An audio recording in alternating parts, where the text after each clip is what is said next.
Yes, my G. How you doing, bro? How's your day been? I know you've been busy today. I'm saying, how's it been? Yeah, I'm good, man. I was quite productive. I'm just kind of tired, but I still got enough energy to be on here. So No, wicked, bro. yeah. Thank you so much for jumping on. You get me? Obviously, I've let the people them know. I'm sure they'll jump on in a moment. I'm sure Jay will be here in a sec. You know what I mean? But how's everything, bro? Like, how's shit's going? How's shit's going, bro? Yeah, I'm good, man. Just getting used to this new weather. Bruv, it's cold. It's horrible, bro. It's horrible, isn't it? Bro, I didn't even expect it to be this cold right now. It's brittle as hell. Trust me, man. Brittle, You know, yes, Jay? Yes, bro. Brittle as hell, man. Trust me. Yeah. How are you? You alright, yeah? Yeah, man. Man's alright. Just, you know what I mean? Just work, bro. Just getting back into work. You know what I mean? Which is all blessed. Jay, how are you, bro? Yeah. What you saying, people? Yeah, man. Everything wicked still. Yes, I double check you on that, mate. It's freezing out there. If it was raining, it'll be snowing. I can tell you that much. Oh, but I'll be worried about it raining because it's that cold. It feels like the rain will turn to ice, bro. Licking your head. And licking your headpiece. Yeah, I heard that, bro. Trust me. Jokes. Mad. It's not about that, bro. Trust me, that'd be pain. That's pain. You know what I mean? Trust me. What's going on, your day, Jay? Yeah, good. Busy, as always, and enjoying life. You know what? Yeah, I'm gonna be having a cup of tea on me every minute of the day now. I'm bringing a teapot, and I'm bringing a flask. I'm bringing everything, blood. Straight up. Gotta keep warm, bro. You know the worst thing was today, yeah? Flipping, I finished my last job, yeah, and the bus stop is literally across the road, so I'll come out, but I always have like a zoot after I have my job in it, so I started buying a zoot, and I thought, the bus is there, I'll wait for the next one. The next one took like 25 minutes, and then flipping 2 of them came, and then man got on it, 3 stops in, man fell asleep. Wow. Ended up on the other end, and I thought, man. I thought to myself, you know what? I could wait for a bus back because I fucked up, you can walk back in the cold, you bitch. So I walked back in it, woke myself up in it. Yeah, see what happened there? That's blatantly you was brittle, bro. So you wait for the next one, your body got brittle. You walked onto the bus and that just licked you down, bro. You're like, you know what? I could close my eyes for a minute. I could close my eyes for a hot minute, and a hot minute turned to like the stop you got off at. Hey, I'm not doing that again, bro. I'll keep my eyes open for the future. Trust me. But what's going on with you, Joey? Yeah, I'm cool. I'm good, man. That's it, man. Yeah, I wasn't sure if I was coming on, but I still got enough energy to pull through. Yeah, for real. Yeah, that's what. What were you doing today? I had to thank you for jumping on because I know that he said he might not be on today still. Yeah, exactly. He had a lot to do today. What were you doing today? I got a few more jobs to do, so I was kind of happy, and then I had to do some stuff outside as well. Do you know what I mean? Okay. You know what I love about Joey? He is so vague. You don't even know what he's talking about. But as long as it's positive, it's all good, isn't it? That's what it comes down to. Yeah, of course it's positive. That's funny, man. Shit. Alright, walking. Well, seeing as us 3 are in still, we'll get Realm Talk started, because I know Realm Talk can go on for a minute sometimes. So we'll get some Realm Talk started now. Has anyone got any Realm Talk? What's been happening in you lot's realm? What's been we've been reading, listening to, watching?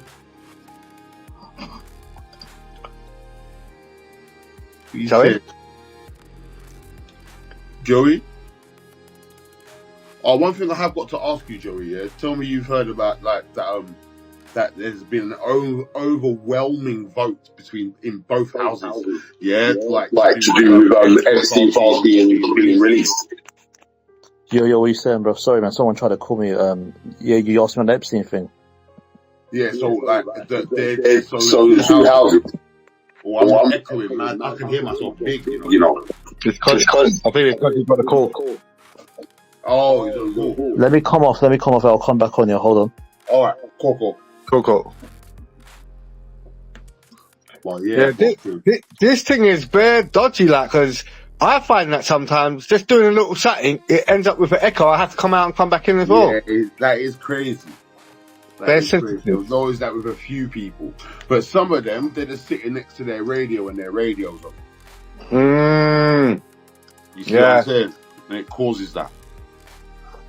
Yeah. Yeah, I can hear you clear, bro. Yeah. No worries. That's mad. Yeah. No worries. But yeah, I was just quickly asking, if you've heard about the House literally gave an overwhelming vote for the Epstein files to be released, and now they're just waiting for the Senate to vote on it, and then for it to be passed through into law by Trump. Yeah, it's all mad, because actually they've all voted for it to be released now. So now what has to happen? It goes to Trump's desk now. Then he just shows everyone. So it's mad.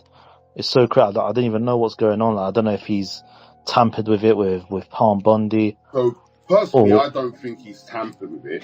You know what I mean? I don't know if he's got his slimy hands into it and got himself out of it and literally like rubbed himself out of the whole thing. But one person that's popping themselves right now is Larry Summers. Yeah. Because Trump was talking about him in that news conference. Like someone was trying to draw him out. He was talking about Larry Summers and Reid Hoffman. That's mad. Are they Democrats? Yeah. Yeah. What are they? Yeah, they're Democrats. Wow, yeah, that's crazy, man. They're Democrats. This is like, and there's apparently there's proof of them chilling with Epstein a lot. Like, I don't get me wrong, yeah. Like, usually when something comes out, and I'm sure Jay's gonna agree with me on this, yeah. Like lately, I think in the last couple years, when shit comes out about Epstein, something else is happening. Yeah, I've noticed that bare things have been going on, like out of nowhere, different events while this whole thing's going on. It's actually mad. Yeah, man. Like when that man's name's mentioned, everyone kind of flocks to that name, innit? So to see what's happening, so they can get to do their thing. You know what I mean? Jay, what do you reckon? Do you reckon it could be? Do you reckon there's a possibility it could be that? Well, these what I've been saying, innit? Like, if this book exists, yeah. Which I actually thought, if it exists, we're gonna see it. Yeah, which I honestly thought, that this didn't even exist after all this bullshit. I thought it was just used as a play to make things happen. But as it does exist, my second thing was that boy, the Democrats were in office for like 4 years. They could have released it if they knew that Trump was in it, like to better their force and to make sure that Trump stays in prison. So I always thought that Trump was quite clean from it. And even looking at Trump's history with Epstein, he even banned Epstein from his thing anyway. At one point. He kicked him out of the thing, innit? So it's not like there was any kind of madness, like any kind of secret thing with Trump and Epstein. And even the email they sent, the woman... Live Lounge, he's saying, the woman said that Trump had nothing to do with it anyway. So it was like... I always thought like Trump was innocent. Not innocent, but I always thought Trump, whatever was in there about Trump, it was nothing. As in like it weren't gonna cause any issues to Trump. And if anything, it would have caused more issues for the Democrats. So personally, like, it's come to this point now, he got into office, everyone wanted him to open it straight away. He didn't open it straight away. Whether he was getting blocked by Democrats, whether there was like a procedural process that I had to go through, whatever else to get it out. But now it's here. So we got it and we're going to see what's going on. And I can tell you this 100%. If it had anything about Trump, detrimental, Trump shit's not getting open. Trump ain't releasing it either. So if he's looking to open it, then obviously he knows that the information in there ain't enough to do anything to him. I thought, you know what I think was going on? I think there is something about him, but I think it's more of a thing where it's just going to be embarrassing, but nothing that's going to be able to prosecute, if that makes sense. Do you get it? Well, there is the email. Like, just before I carry on speaking, how are you, Live Lounge? Yeah, we're all good. I'm all good. I'm here, ready to be a problem. Ready to be a problem. Yeah. I'll be here. All right, wicked to have you, man. How's your day been? Yeah, all good. Everybody good? Yeah, man. Everyone's blessed. Oh, well, I'm blessed. Okay. Yeah. Okay, cool. Sorry, but just carry quickly, on. I've been listening. I've been listening. I know what you're talking about. All right, so like just quickly, I was just about to say there is that email, where he's talking about blowing Bubba, Bubba is supposed to be the nickname of Bill Clinton. That's mad. That is crazy work. Yeah. That is like, crazy. That's what I'm saying. That's diabolical work, right? Diabolical work. You get me? Like, but that's what I was telling Jay. Like, let's say that comes out, he's not committed. Like, it seems like it could be who you think it is, but it's depending on what it is. It might not be a crime, but it's still embarrassing for him. So and the way he's responding to all these reporters, like he's just calling them piggy. But it's like he's getting, like, his reactions kind of tell a lot about what's going on. But even if it exposes the Democrats, it's going to expose him, but maybe it'll just be something that's embarrassing, and just so embarrassing. Yeah, maybe. But I will say this in it, like, and I don't know why, but I do believe this in it. Don't think that man Jeffrey Epstein ain't got dirt on these people. Yeah, I believe that man does have some mad dirt on them. You know what I mean? And I'm surprised that none of it came out sooner. I thought he might have even opened his mouth before he kicked the bucket. Did he get a chance to, though? Because when you say before he kicked the bucket... Well, partly yes and partly no. You know what I mean? Because the thing about it is not many people realise, that if they went and looked hard enough, which it ain't even that hard, that man was being interviewed by everyone. He could have opened his mouth bag of times. Yeah, but what it is, you wouldn't want it. It's like Maxwell. What's her name? Ghislaine Maxwell. Yeah, Ghislaine Maxwell. She's inside. She's not opening her mouth.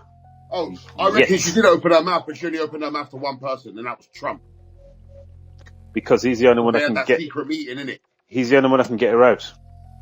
Yeah, and I reckon there were certain things that might have been said in that meeting to Trump. Maybe. Well, wouldn't you? If you was there and you had something that could incriminate him, wouldn't you say, "Listen, here's the deal. Get me out." I think it depends. This Pardon me. Really stupid. Yeah, but hopefully you don't understand what I'm saying. But I think that depends on loyalty, bruv. No, loyalty is loyalty. She's guilty. I understand that they're in jail now. There's technically no loyalty at all. Like I do understand that. But there are some people that just hold it. Whether Ghislaine Maxwell holds a little bit of loyalty still, I don't know.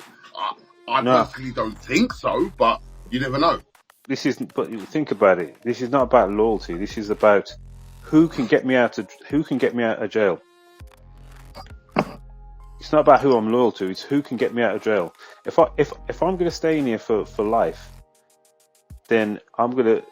If you can't get me out of jail, then I'm gonna have to speak the truth. But then you see, if you speak the truth, you get wigged. You exactly. She's getting wigged. I reckon she still gets wigged. I reckon she's still getting wigged somewhat. There's a possibility she still gets wigged. Well, the thing is, the only people who it could damage at a serious level is like the monarchy. Yeah. You know what I'm saying? So we're talking MI5 now, having to shut Epstein up. Do you know what I'm saying? And now the only people it can really damage is Trump. But he's also spoke about other people who implicated, like Bill Clinton. He's implicated quite a few people still. Yeah, so I'm sure they're not all going to get together and then throw some money in a pot and get someone to deal with her in prison. But the end of the day, we don't know what these motherfuckers do behind closed doors. Yeah, but the minute you do that, you'll put your name to a thing. If one of them people get caught, they'll gross everyone up. Who killed Epstein? Someone called Nicholas Taglioni. No. And who is he? Something like that. Didn't he kill himself? No. He did not. No way.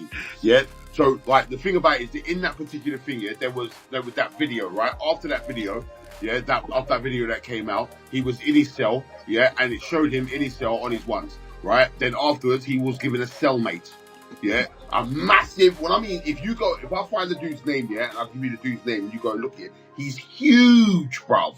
Like, one hench-ass dude, yeah. They put him in the cell with that man. How is it the next day they're saying that Jeffrey Epstein's dead and he killed himself?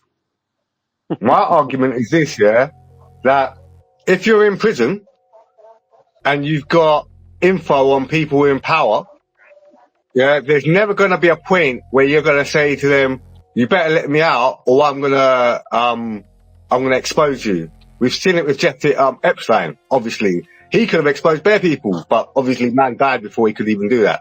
So we know that it's not the fact that this woman or this person that's in prison is threatening anyone on the outside. If anything, the person in prison is probably at the moment scared for their life, knowing that they've lost out on both sides. Because if they try to expose someone, they know in history that people get wiped out. If they don't expose it, they're going to have to end up staying in jail for all that time. And typically, you know, over a couple of years, they're still going to get wiped out because they're a loose end. Not even just that, bro, but they know where they are. Yeah, they're not. And I think realistically, they're not going nowhere. With when Hillary Clinton and Trump got on stage and they were doing their debate, and Hillary was saying, Trump's, you know, he's taking advantage of all these tax, and he just said, yeah, well, it's your thing, your people doing it, so why don't I do it? So everyone in that power circle knows that regardless of whatever happens, yeah, Trump will be in the book, but will he be in the book to the effect of, you know, that it can affect him or not, you know, causing problems or not? And again, I think I'll go back to the case when they were putting him through court, yeah, through that stripper case and apparently some fraud case. That's when they should have brought out the book then. You know, they should have said, well, boom, he's in court now. He's the best time to like get him so that he's in jail and that he's out of the way completely. So I have a real strong feeling that the information in this book isn't detrimental to Trump at all. Obviously, he's going to be in there, but I don't think it's detrimental at all to his movement, to his freedom, to, you know, he's living at the moment. But again, he knows it's more detrimental to his enemies than himself. So he's more than happy to, you know, I suppose, take a little sacrifice and that, you know, take one for the team, you know, where the guy has to take the fat girl in it because everyone's got a nice girl and there's one fat girl there, so you got to take one for the team. I think it's just like that. He's like, okay, cool, I'll take one for the team. Whatever's in there, like Joey said, it's going to be embarrassing. Boom. We know the timeline of Trump, of him being with Epstein, then finding out, then banning Epstein, and then getting, distancing himself from Epstein. So we know all of that as well. So in reason, if we look at all of them elements, you would come to a point that understanding that literally that whatever's in that book is not detrimental to Trump at all. It's just embarrassing or something that, you know, I don't really want people to find out, but if they do, so what, innit? Water over Dutch back kind of thing. And I think for the other side, it is very detrimental, 100%. And I mean, you look at, obviously you talked about Bill Clinton, obviously you talked about a few others on the Democrat side. So I think a lot of them are going to get caught up in this, thing, which is, I don't know how bad it will be, how much power has to be asserted by either side. I don't know what's going to happen, but people, you know, what they say, people's, heads are going to rock or something. People's chairs are going to rock. Yeah, as I said, I mean, I agree. I agree that there is something in there, but I don't know whether it's going to sink him hook, line, and sinker. Do you know what I'm saying? I think it's going to. He knows what's in there, and not sure why. I think if there was something in there worse for the Democrats, a lot worse for the Democrats than him, he would have released it already. So I think there's just something in there, but I don't think it's not like a clear cut that it's going to sink him. I don't. So you don't reckon it's enough? You reckon it's enough to actually get him on anything? Nah, because he's Mr. Teflon. You know what I'm saying? So nothing's gonna stick. I will say this though, like he was kind of adamant about not doing it at first. Like there was like it's like he got angry sometimes. And I understand you can get annoyed and angry with someone asking you the same question over and over again. But I do feel like when he was first asked the question, once he got into office, he started getting very defensive. Now all of a sudden it's just, open them. That's what makes me think, is there a possibility something like someone's scrubbed it out? You know what I mean? Scrubbed out most of what he's done. If he has done anything. Yeah, because he's done a U-turn quite quickly now. Now he's saying, release it now. But because he was very defensive at the beginning. Yeah, exactly. Now he said, no, you can release it now. So but I'm just asking if there's a possibility in that. Because again, he could just be annoyed at the fact of being asked the question over and over again. Yeah, true. I've heard that he's now said that he wants to U-turn. Sorry, he wants to release it because there are certain things going through Congress. It's going through one of the houses that it's going to be released regardless. So now what he's doing is saying, go on then, release. You might as well let's just release it because he has no choice still but need to to do be that. signed off by him. No. I'm just asking. I don't know. I'm just asking. No, what I'm saying. It does need to be signed off, sir. The Department of Justice, they don't sign off. Yeah, the Department of Justice, but it's what it is. He has been blocking it before, and then now it's gone through another one of the houses, and it's gone through Congress, and now it's but I think it's gone Senate. through two houses, and it's been the Senate. Overwhelming That's it. vote. That's all. I think it was like 497 to 1. No, that's what I'm trying to say. Is that it's gone through the Senate now. Before it hadn't gone through the Senate. Now it's gone through the Senate. He can't stop it. So what he's done, he's taken it. It's like a preemptive strike. It's like he now realizes he can't stop it. So he's like saying, "No, okay, let's go for it. Let's release it." Because even if he tries to block it anymore, it's going to go through anyway. So he's now saying, "Let's release it." So what is this like a low-key double bluff then? Am I thinking about it wrong? What do you mean? When you say a bluff, he's not. I don't think he's bluffing because at the end of the day, if he can't stop it, he's just going to sit there like a fool, and it's going to be released, and then he's going to have no say over it. So if I mean, I hear what you're saying about being a double bluff because he's now going to say, well, I had nothing to. I'm going to talk my way out of it, and part of my defence is that I was happy for it to come out. Yeah. Which is, as you said, a double bluff. He's no, that's the only thing. Obviously, when you were saying that, explaining that, I thought that's what it sounded like. It sounded like a low-key double bluff a little bit. That's why I just thought I'd ask the question. That's all. Yeah. But let's say a scenario that it gets released. There's something embarrassing about him, but not enough to kind of indict him. But it's enough to indict the Democrats and that. Are people going to see him differently now, or they're going to kind of believe him? Or like they might maybe. I don't know. It depends. I think on that because there's still things that people don't like that he's done anyway, like as in policies and stuff. You know what I mean? So whether that's going to change their view on him, like even though that's a big thing, I don't know. Or another scenario is that the release of those files can open up even a more can of worms, if that makes sense. There might be even more worms open up after that, if that makes sense. Yeah. Like, so I don't know. Depends on what happens. More questions. There'll be more questions. Exactly. Yeah. Exactly. Yeah. I hear that. Jay, any more thoughts, bro? Well, I'll just type into ChatGPT. It says obviously there's evidence that Trump's administration has limited or blocked further release of Epstein documents since they've got in, especially given the DOJ memo refusing further disclosure. But it's not as simple as Trump personally locked everything up. There are legal, procedural, privacy considerations, grand jury, secrecy, victim protection, and obviously there's real political pressure as well.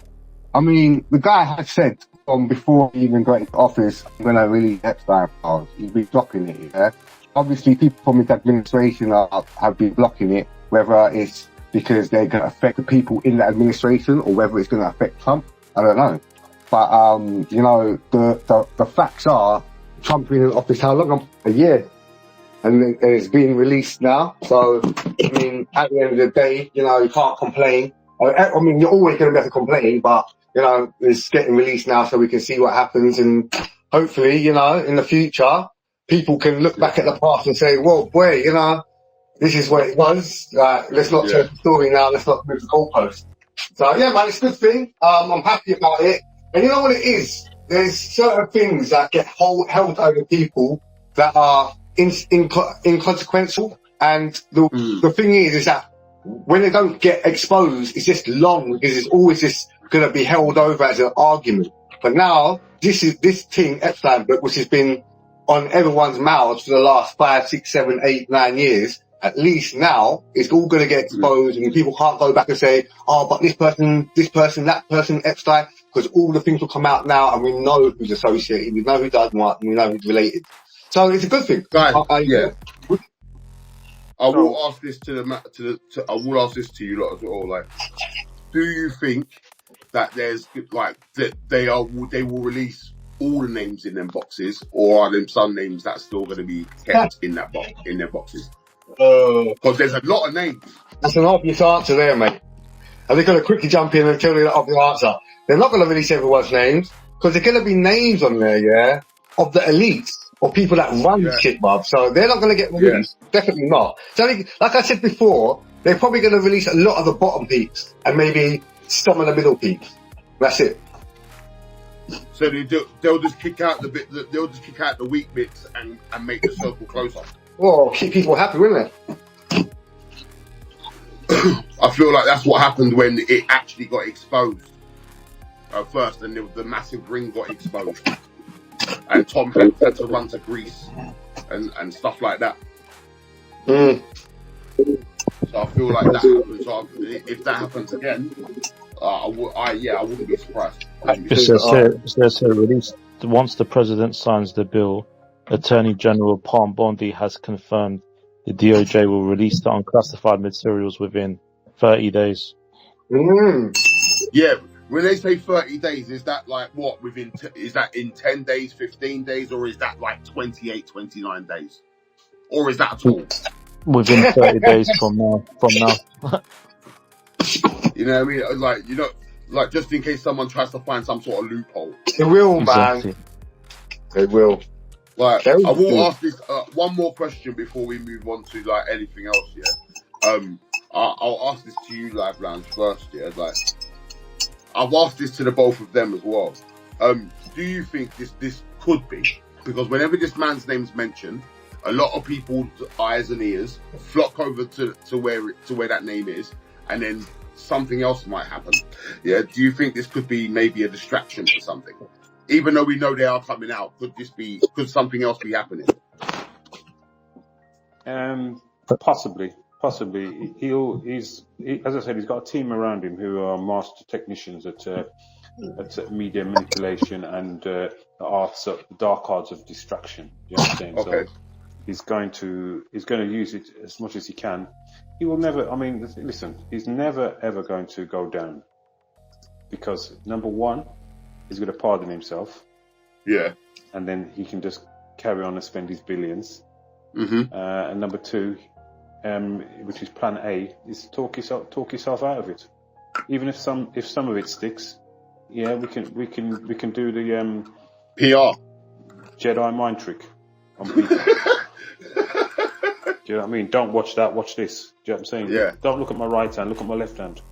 Yeah, yeah. You know what I mean? So if that doesn't work, all else fails, pardon myself, and I'm out.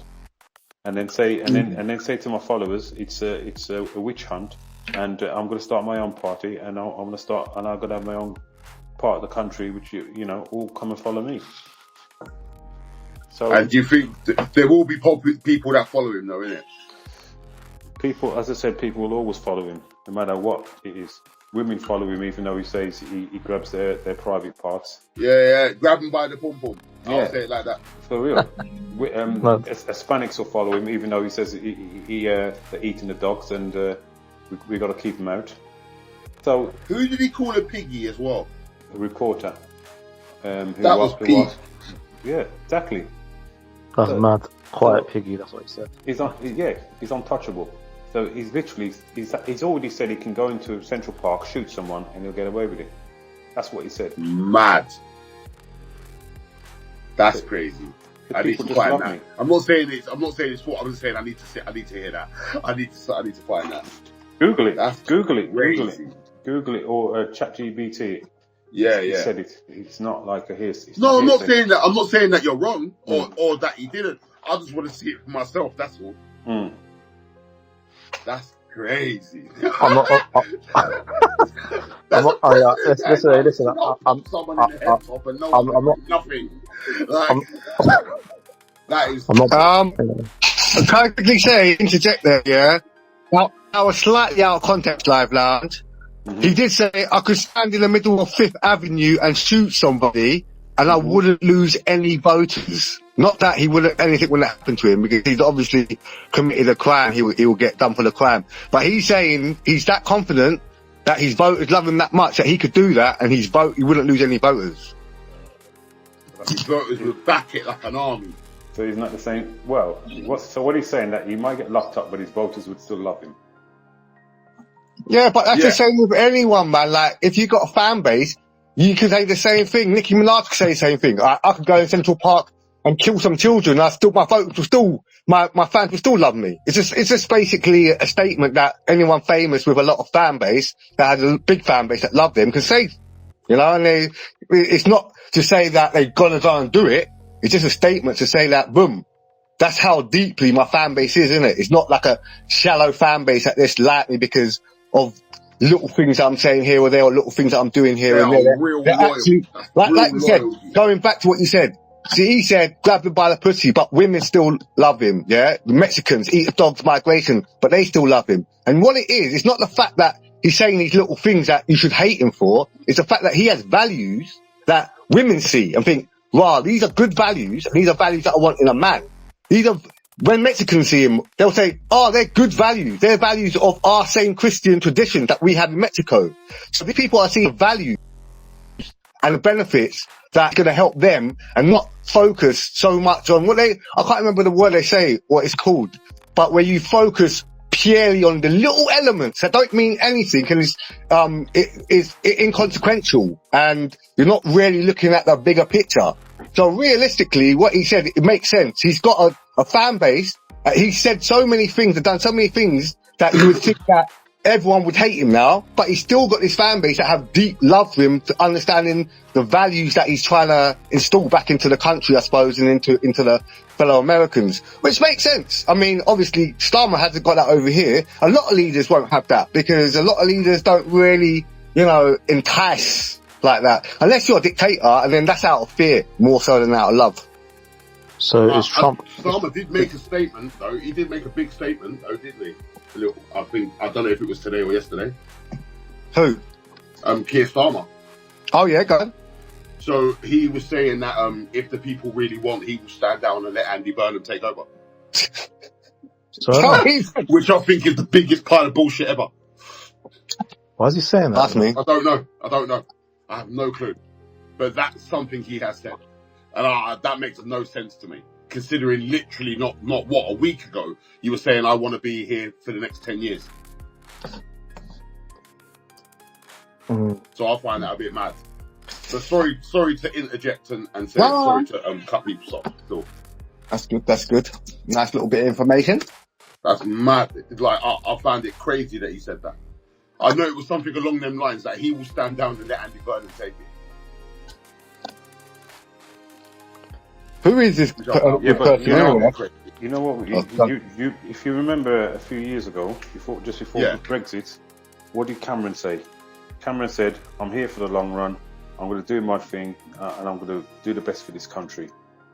And then he put us in £730 trillion in debt. No. He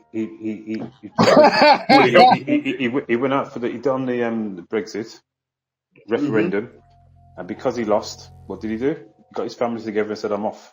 He said, "They hate us, bro." He said, "I'm out of here." So what does it mean when someone says, "I'm going to be here for the long run"? It means nothing. Oh no, like as I said, I think it's a big pile of bullshit. Like whatever comes out of his mouth. Yeah, because you have to say these things. You've got to say things like, I'm going to be here for the next 10 years, because it's only words. And what are words in politics? They're just words. And then at the end of the day, exactly. he might not have no feel choice. though, Live Lounge, yo. Sorry to cut you off. Sorry, I'll let you finish. Sorry, I'll cut you off in it. Sorry. I was going to say that often when leaders get deposed, they don't get deposed because they want to be deposed. They get deposed because people around them They're depose. shit. Well, no, it's not just that. They get deposed because people around them make the decision, not them. So Starmer can't make the decision if everyone's just it's the party around him that will make that decision, isn't it? Really, like, exactly. So vote no confidence or things of that ilk. Precisely. If Chris Starmer stepped, all he's going to do is continue to fight the good fight and talk the talk. I'm here. I'm staying until obviously people get him out. Just like Liz Truss, she wouldn't have gone if she wasn't forced out. Boris Johnson wouldn't have gone unless he was forced out. See what I'm saying? Rishi Sunak wouldn't go unless he lost the election. So no leader, I can't think of a leader who says, who with honour has said, people are not liking me, so I'm going to step down. I don't know of one. There probably is one somewhere, but I don't know of one. Yeah, I don't know of one either. I agree with you, Live Lounge. I don't think it will. I don't think that will happen. To be fair. Yeah, for real. I will say this though, like he needs to be careful because from what I've noticed when prime ministers have been spoken to or interviewed, when they come out of things like that, they tend to be there not much longer. What do you mean when they come out of what? Like, so, if the people want me out, I'm willing to do this, or I'm willing, like Rishi Sunak, if the people want an election, I'll call one tomorrow. Even though he didn't, and in the end, when it was called, he lost. You know what I mean? Like, but when they say things like that, it's not too much longer before they're out of number 10. Keir Starmer, it looks like he's on the long run, man. He does look like it.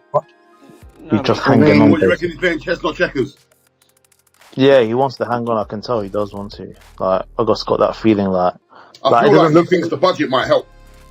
Yeah, it doesn't look like people are not confident in him, if that makes sense. It's like a 60-40. 60 with him, 40 against. It feels like. I'm going to quickly, while carry on talking to you, I'm just going to quickly find out. Try and find out if there's any sort of percentage.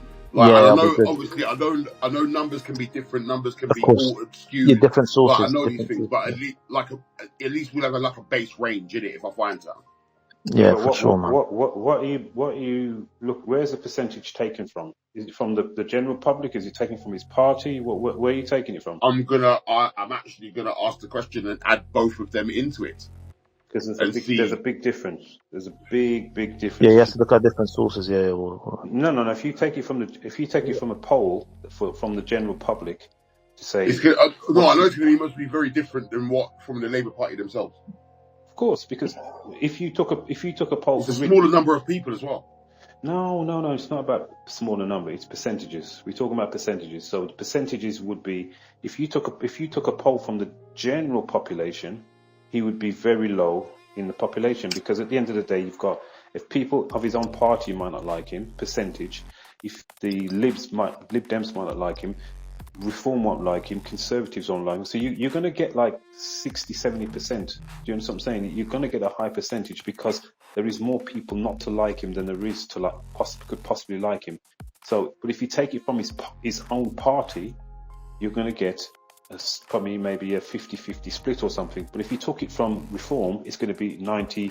If you take it from Conservative, it's going to be 90%. So you add all those 90% and those 40% from the other parties together, it's going to be an overwhelming against him. So it's not going to be accurate. The way you're doing whatever you do is not going to be accurate, because if you put all the population together and add them together and say how many of you the population actually voted for Labour, it's not going to be accurate, because that's not the way the system works.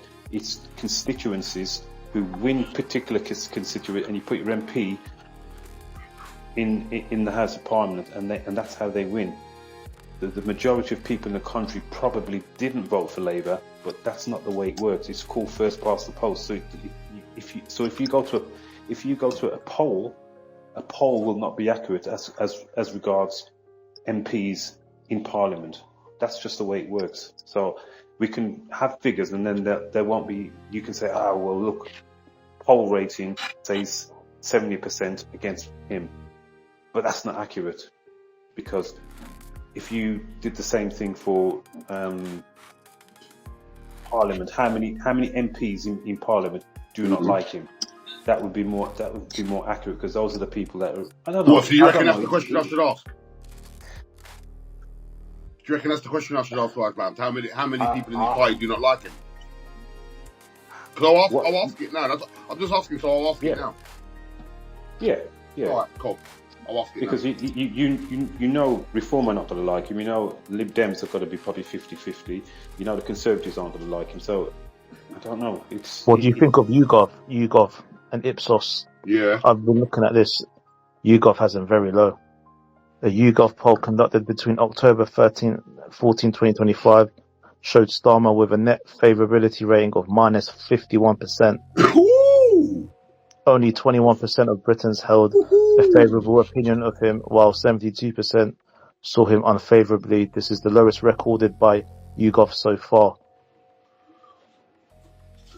This is what I said, isn't it? It's not. You can't gauge the population by.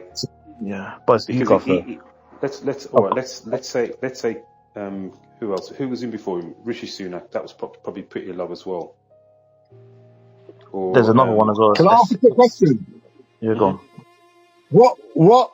I mean, there's obviously two sets of numbers here. There's one actually from Labour's party, like cabinet and that, which are obviously going to be more in favour of Labour, and there's going to be the people that ain't. But what is it that you're looking for? What's the end thing are you looking for? Are you looking for how many people hate him in the UK, or if his party likes him? What's the actual what you're looking for?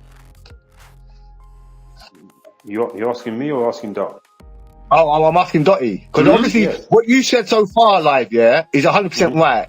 Yeah, you're gonna find that anyone that's not part of Labour, you're gonna find that it's gonna be a high statistic against him. But if you're in the Labour cabinet and that, you're gonna find that the Labour cabinet are gonna be like 50-50, or maybe even more on the Labour side. So we know that, but I just want to understand, like, we got these two numbers, but what is it that B-Dot is it that you're looking for at the end of it? Is it how many people? I would him? like to see, just basically based on Live Lounge question. You know what I mean? How much of his party does not fuck with him? I'll give you the answer. I've got it here anyway, man. You got it in front of you? Because I've got a bunch of different numbers here, man. I've got how many people dislike him? Then that's given me the whole thing. Then I said in his party, among Labour members, 60 to 63% think Starmer's doing a good job.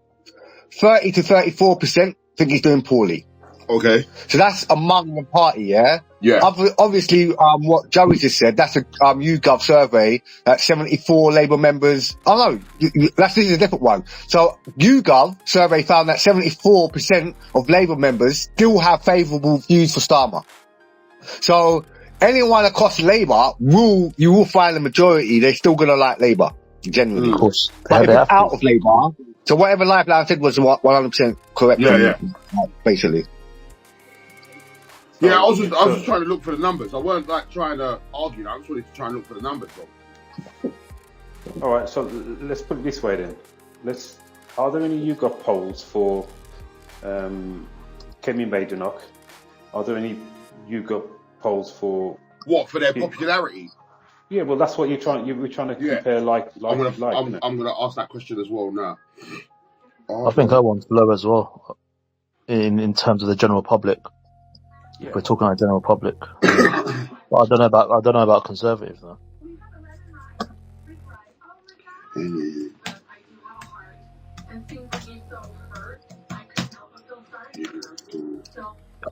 Yeah, I think it's around the same as Keir Starmer. Conservatism, who else? Reform? Libs? Liberal Democrats? Green Party? I mean, to be fair with you, when you think about it, I guess in terms of ratings amongst the political parties, they have to have more favour than not, because if it looks like they're not confident in their leader, it looks bad on the whole party. So they are going to have to be bad on their leader anyway. Do you get it? especially the times we're in now. Do you know what I'm saying? Yeah. So when we're comparing the political parties' ratings compared to the general public, of course the political party is going to be behind their leader regardless. Even if it's 60-40, it's still more than not, if that makes sense.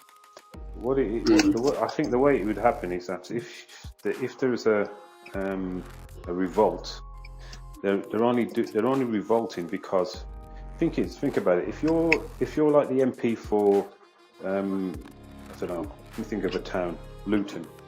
If you're the MP for Luton, and you know that your leader is going to cause you to lose your job in Luton when it come election, you're going to go against him because you need to get somebody who's going to be more popular so you can keep your job so you won't lose the next election. So it's all really self-interest. Of course, they don't want him to stay in there and for them to lose their job because they like their job, they're getting paid, they've got a lot of power. So let's get the leader out, get somebody else who's going to be more popular with the general public. So me and my constituents will still be here and I'll still be in power in Luton. You know what I'm saying? Yeah. But at the same time, you don't want to remove Keir Starmer because if you do remove him, look how many people amongst the Conservatives that we've had to remove here or have had to change. If we do it for Labour now, it's going to look bad on both of them altogether. If that makes sense. So I think they kind of have to keep him there. If that makes sense, they've got to keep Keir Starmer. It can work both ways. I know what you're trying to say, but it can work both ways. Do you know what I mean? But you're between a rock and a hard place. You can either keep him there and potentially lose your role in Parliament, or you can get rid of him and do a reshuffle, innit? Get him out, get somebody else in there, and hope for the best. So either way, you're on a knife edge, innit? Yeah, of course. So it's the best of it's what is the worst? What is the best of the two bad things? Yeah, but I guess though we do have to wait for the budget to finally know, because if the budget is bad, then his reigns are gonna go down even more. So we're gonna have to wait for the budget. If it's lenient on certain people and it's not gonna be too harsh on the public, do you get what I'm saying? Yeah. No, I mean, the question Live Lounge asked is a good question because this actually puts things in perspective for me more so, yeah?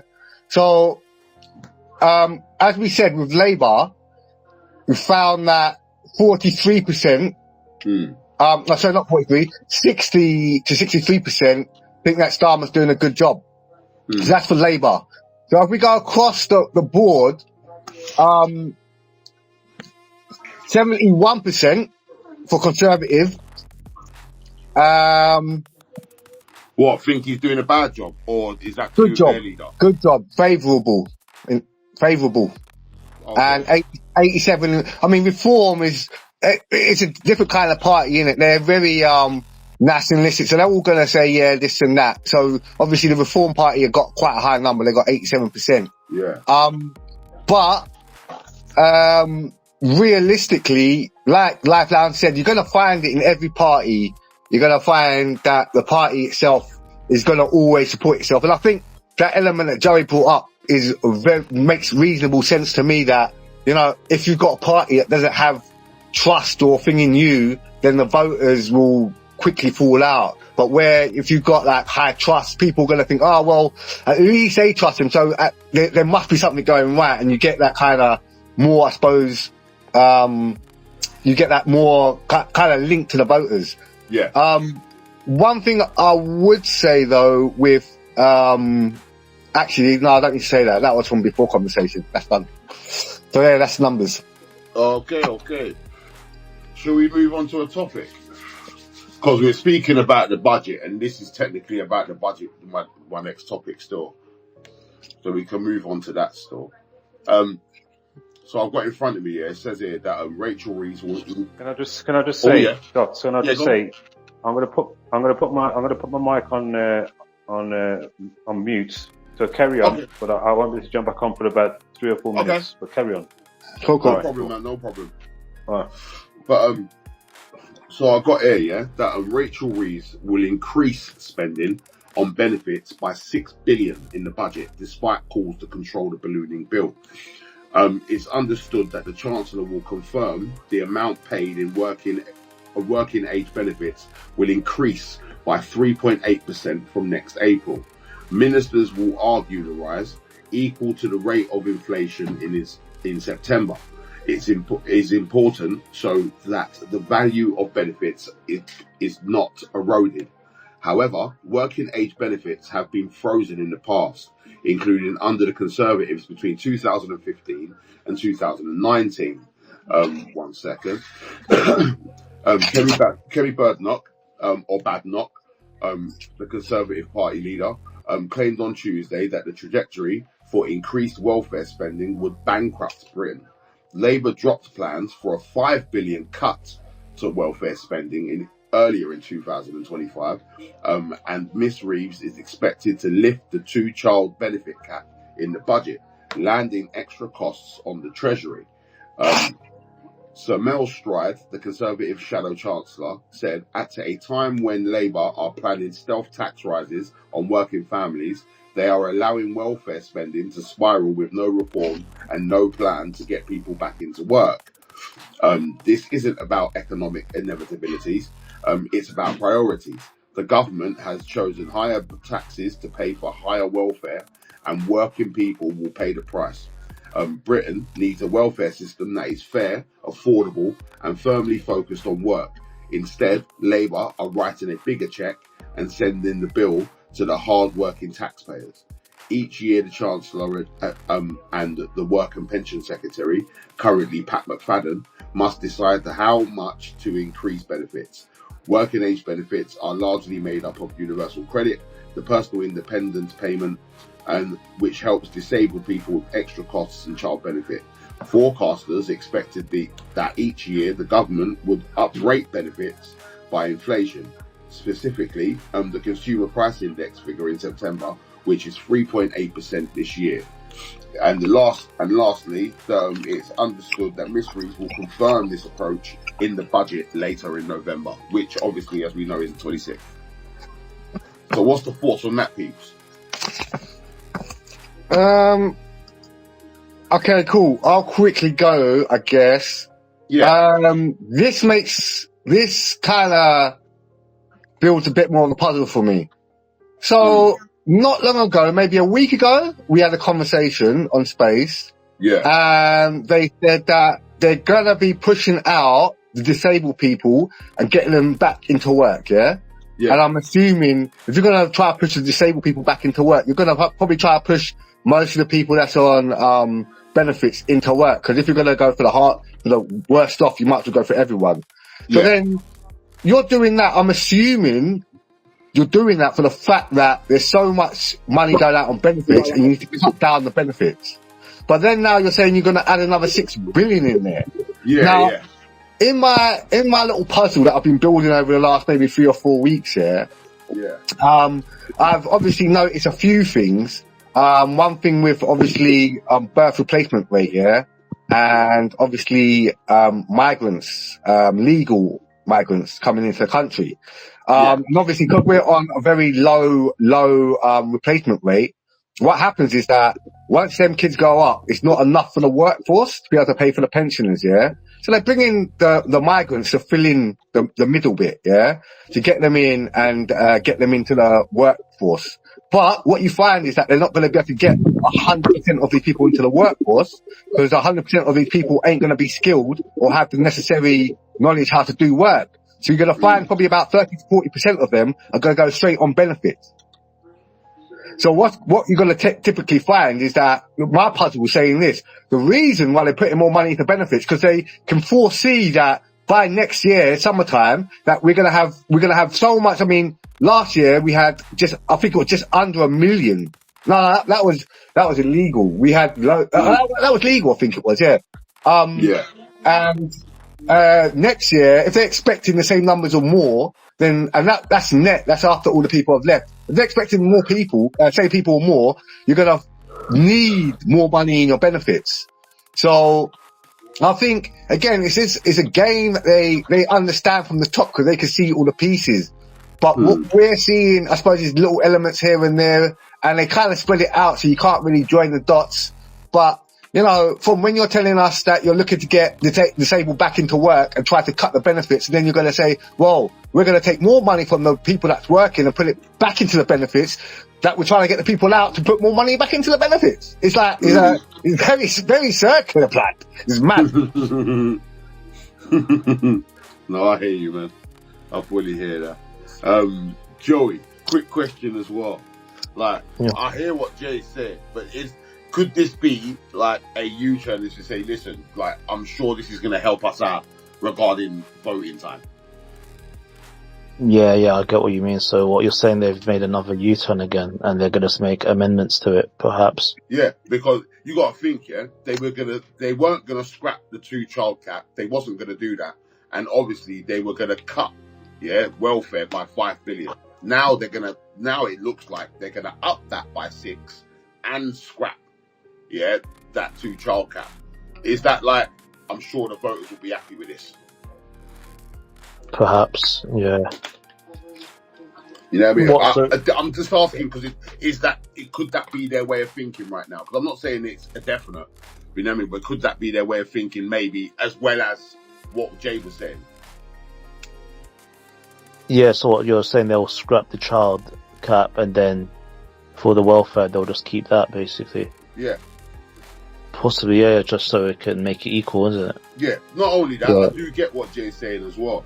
If they're going to be letting a bag of people in, they're going to need money to fund them. Of course, they may potentially go on benefits as well. Yeah, so. See what I'm saying? So there's going to be there's got to be some sort of funding somewhere. You know what I mean? Like, even though Shabana Mahmood's trying to pay them to leave. I don't know if you heard about that. Yeah, fucking hell. But even that 2-child cap benefit that they're scrapping, that was quite a big thing for the country, you know. You got to think, if you look across the board, China had a 1-child policy. You know, they scrapped that, and you know why they scrapped that? It's because they weren't having enough kids, blood. They needed more kids in the system for the workforce. So we've been on this thing where we've been on a birth replacement rate. So doing that, so basically the whole thing is you have a cap for only 2 children. So you're not encouraged or incentivized to have actually any more than that, because you're going to be it's going to be harder for you. So if they're not going to help you. They're not going to obviously help you out. If they're scrapping it, that means you can have as many kids and they're going to support you, basically. Oh, so that's another 2-pronged sword, because we need more kids, so that's good incentive for the people. Yeah, I was going to say. Yeah.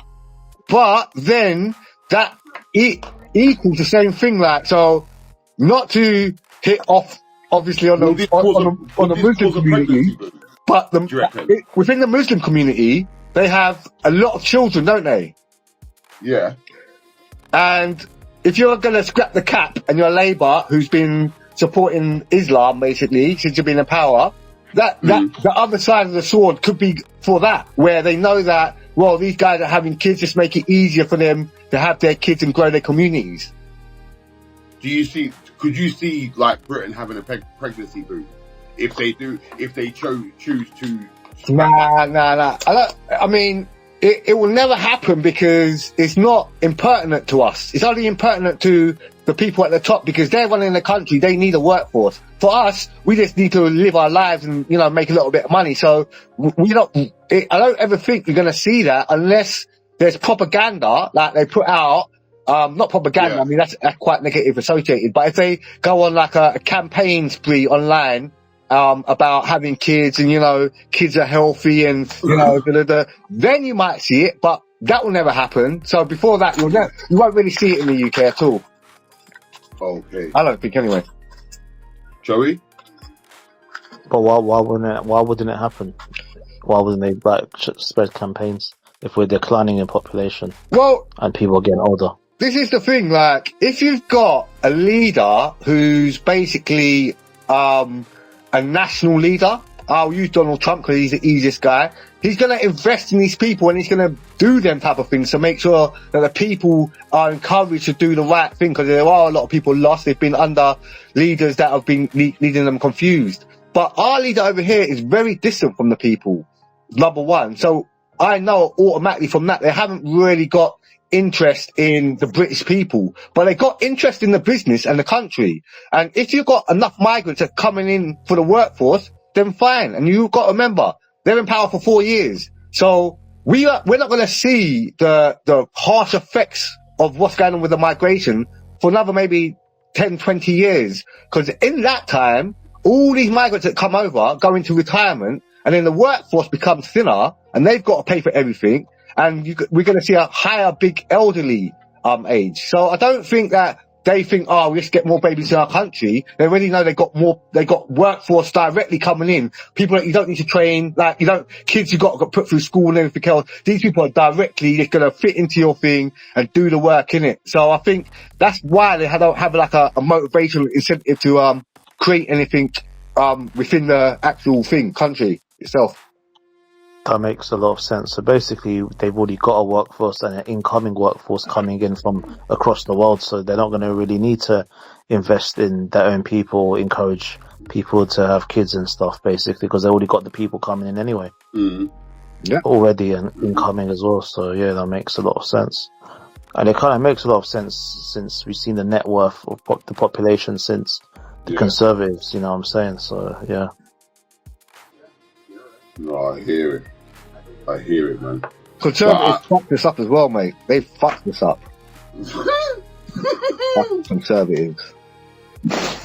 And it was like a different range of conservative leaders that fucked it up. Yeah. Trust me. You know what I mean? You had Cameron, you had Johnson, you had Sunak, you had Truss, you had Theresa May. You're like, that's why I'm going to the left now. Yeah. I see you there, my friend. I see you there. oh man. Live Lounge. I don't know. Did you hear any of that? Yeah, I did. I heard it. Yeah. What's your thoughts, bro?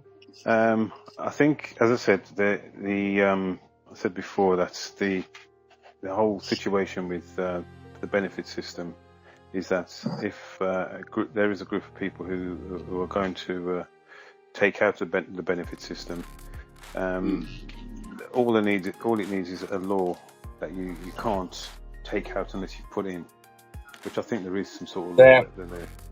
I mean, even with pensions and stuff like that, so when you retire, you have to have paid in a certain amount of years in order to get out the bare minimum. If you haven't paid in enough, I think it's like 30 years, I think it is, or 25, 30 years of regular national insurance payments and stuff like that, you can't get a pension, or if you do, you get a really reduced pension if you haven't worked. So more what? So like bare bones, like. Yeah, you get next to nothing. You get next to nothing, and once you've paid in that 30 years, then you can get the minimum, you can get the standard, which is about, I think it's about £1,000 a month. Okay. And it's all calculated statistically anyway, because if your pension comes in when you're, say, 65, then how many years you've worked for, like 30, 40 years, and what percentage of people live past 65 to 75, and then there's even smaller percentages live from. What, in this day and age? Yeah, in this day and age, and in years before. So there's a percentage that's not gonna get past 75. There's another percentage that's not gonna get past 85, and there's gonna be a really small percentage you're gonna get to 90. So if you do the figures, the money you've put in for the past 30 years, past 35, you're only gonna get, because some people die at 50, some people die at 40. So it's all at the end of the day, it's all going to be worked out statistically. It's just the way like insurance works. It's called national insurance. Insurance means that everybody puts in £100 premium every month, for the year, but like 5-10% of people are going to claim. And the average claim is only going to be like 50 quid. So everyone's put in like 500,000, and they've only paid out like 20,000, and the rest they keep and invest in shares. You know what I mean? It's like that's how insurance works. You know what I mean? That's crazy. Hustle. We need to get into insurance, fam. No, that sounds like a good little tool. It is for real. How many times have you, if you paid insurance and not claimed. No, 100% right, bruv. Most of the time, you're paying house insurance, you're paying all these insurances, like, in case you get broken into and that, and it's very minimal. Like, your car insurance is very minimal, bruv. You're very right, man. And you're paying so much. It's a con, innit? You pay money in case shit happens. Yeah. In case, just in case. Just in case. You pay your just in case money, and you give it to them, and they keep it. That's what the likelihood is you'll never ask for it. That's that. When it's put like that, that's crazy, isn't it? Quick question, yeah. So, for instance, if you paid your insurance, yeah, say for your car, and you've paid it for like, I don't know, 40 years, and you've never used it. I mean, what benefits do you get from? Do you get benefits from that? A little no claims bonus, right? So a no claims bonus allows you to pay less. You still have to pay something, but you just pay less. Yeah, but it's just less than what you would normally pay. Yeah, it's less than what you normally pay. So that's so they're always going to benefit. That's fucking mad, man. I never knew that. Yeah. That's a new information for me, insurance companies, mate. Yeah, no, I know that Live Lounge is right, because I know that I know a couple family members of mine that have got that drive, and they ain't got no claims on their team. You know what I mean? And they got no claims bonuses, but they didn't get nothing for the no claim bonus. They just had to pay. They got to pay less than what they normally pay. That's right. And insurance ain't like £50 or £100. People paying thousands for that, ain't they? Yeah. I think ain't there like different bands or categories or something like that? Because obviously some people some of them might have crashed before, you know what I mean? Or like there's some that live in like some sort of like mad busy area, you know what I mean? So that might count towards it. Like I know that they put money on for certain aspects. 100%. Just think about it, yeah. If you're like 18 to 25, you're paying like £2,000 a year. Yeah. Fucking hell, blood. Yeah. You know what I mean? Think how many thousands of young people. And if you crash, you pay more. Yeah, they expect you to crash though at that age. Well, I'm assuming as well, if you live in a higher crime rate area where there's a lot of carjackings, I'm assuming they'll put it up as well.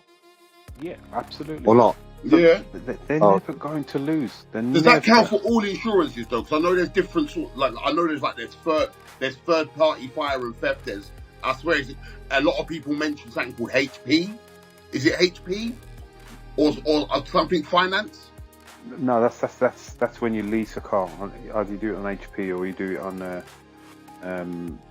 It's called, well, there's one called lease and there's one called HP. HP is where you pay for the car and you own it at the end of the term. Say it's a 3-year or 3-4 year thing. You pay in every month, and at the end you own it. Lease. Lease is where you pay in, and at the end of the term you don't own it. What you do is you get a new lease. Like you're basically getting a new lease for the thing. You get a new lease, and then so if you want it, you can buy it at the end, and for a reduced fee, but you still have to pay something. You still have to buy it. You still have to buy it. That's different. That's purchasing options. If you're talking about. So I'm getting mixed up because I don't really deal with anything there, innit? Okay, if you're talking about insurance now, insurance is a game where whether it's house insurance, whether it's car insurance, whether it's life insurance, everything they're going to do is going to they'll always have the upper hand, because they're going to say to you, we're going to charge you X amount depending on where you live, what kind of car you have, how likely is it for you to be able to crash. So they're never going to lose. And then when if you do crash, you won't pay any more until you come for the end of the end of the policy, which is in a year's time. And then when you go to apply for a new one, they're going to ask you, have you ever had a crash?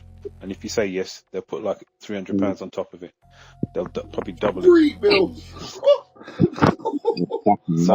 Has it always been so expensive? Yeah, they're always going to be expensive.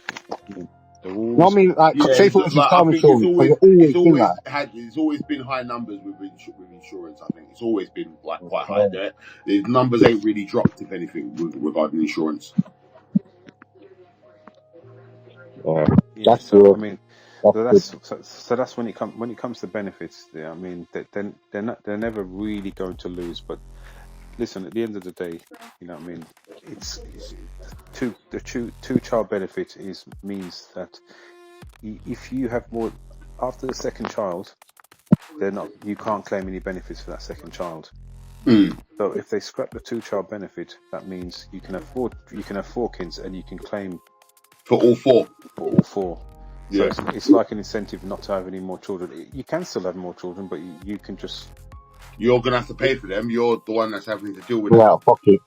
That's right. But it could be seen as a good thing for maybe poorer families who can't afford to feed their 3 or 4 kids. So that is a policy in the favour of poorer people, if you see what I'm saying, who can't afford it. Because if you're a multi-millionaire, then you can have like 10 kids. Ain't we at the stage where there's working families that feel like that also? Yeah. So who does it benefit then? So scrapping the 2-child benefit, who is it the working people do have an advantage, or is it the rich? It's clearly the working people, because it's the working people who have more than 2 children, supposedly, and can't maintain them. So, you know, I mean, parties like Reform or parties like Labour, who are supposed to be for the working people, Labour want to scrap it in favour of working people, of the poorer in society. Who put it in place? I think the Conservatives did, I'm sure. Because remember, they're more for the upper classes, aren't they? They're more for the middle and upper classes. Yeah. So if Labour are looking to scrap it, because obviously they've been in the past 14 years. So in that 14 years, they've been working with that. So they're kind of saying people who having more kids are scroungers. That's precisely what they're saying. This is the Conservatives. But it seems like Reform are for the working people, but they're not that much for the working people if they want to scrap this, because they're saying, you know, the people who are having 3 kids and they want the third, we'll pay for 2, but we're not paying for 3. But paying for 3 and 4 wouldn't be an issue for somebody if they're well off, would it? If they're just paying for themselves. It was started by the coalition. No, I hear that. It was started during the coalition. Yeah, Nick Clegg and David Cameron. Yeah, Nick Clegg and David Cameron, the Conservative Liberal Democrat coalition government. Yeah, the Lib Dems were traitors, man. They did bare things they promised and they didn't. Yeah, tuition fees as well. Do you remember tuition fees and that? I was mad. Yeah, I remember that. Listen, that didn't put Nick Clegg in any sort of good stead, though, did it? He was just there for himself, man. He thought, yes, this is my chance to be in power. I have to do whatever they say. Yeah, you know, but here's the thing, though. He was treated like a lapdog, was he not? Yes. Of course he was, yeah. Cameron was treating him like a nobody. He was like, yeah, I'll let you into government, but I run shit here. Like, you do as I say still. And it seemed like Nick Clegg was like, okay, he's special. Trust me. You know what I mean? That's what it seemed like to me. I'm not saying that, like, obviously I know, but I'm saying that's what it seemed like to me on face value. Yeah, because think about it. Yeah, remember it was a coalition, but the Lib Dems were. Nick Clegg was definitely the junior partner. It wasn't a 50-50 because they didn't have the same amount of MPs in Parliament, did they? No, they didn't. So how can the tail be wagging the dog? You know what I mean? What it is they had say you needed 100 to go into power. Yeah. And you've only got 80. Yeah, because that's the amount of votes you won. You need somebody with 20 to join you, so you can deliver power to the country. You know what I'm saying? I hear you. But that 20 is going to say, if you want us to come, so you can get into power, you're going to have to make me deputy prime minister, and then we'll have a little bit of say in what you do. But we obviously can't control you, but we're going to have a little bit of power. we can try and advise that decision of theirs. And that's basically what they did. Okay. But it's a dirty game, isn't it? Yeah. But yeah, man, the 2 child caps started during the coalition. I didn't know it was that far back. I thought it was a bit more recent than that. You mean like Labour? Labour could have... No, not even Labour. Not even Labour.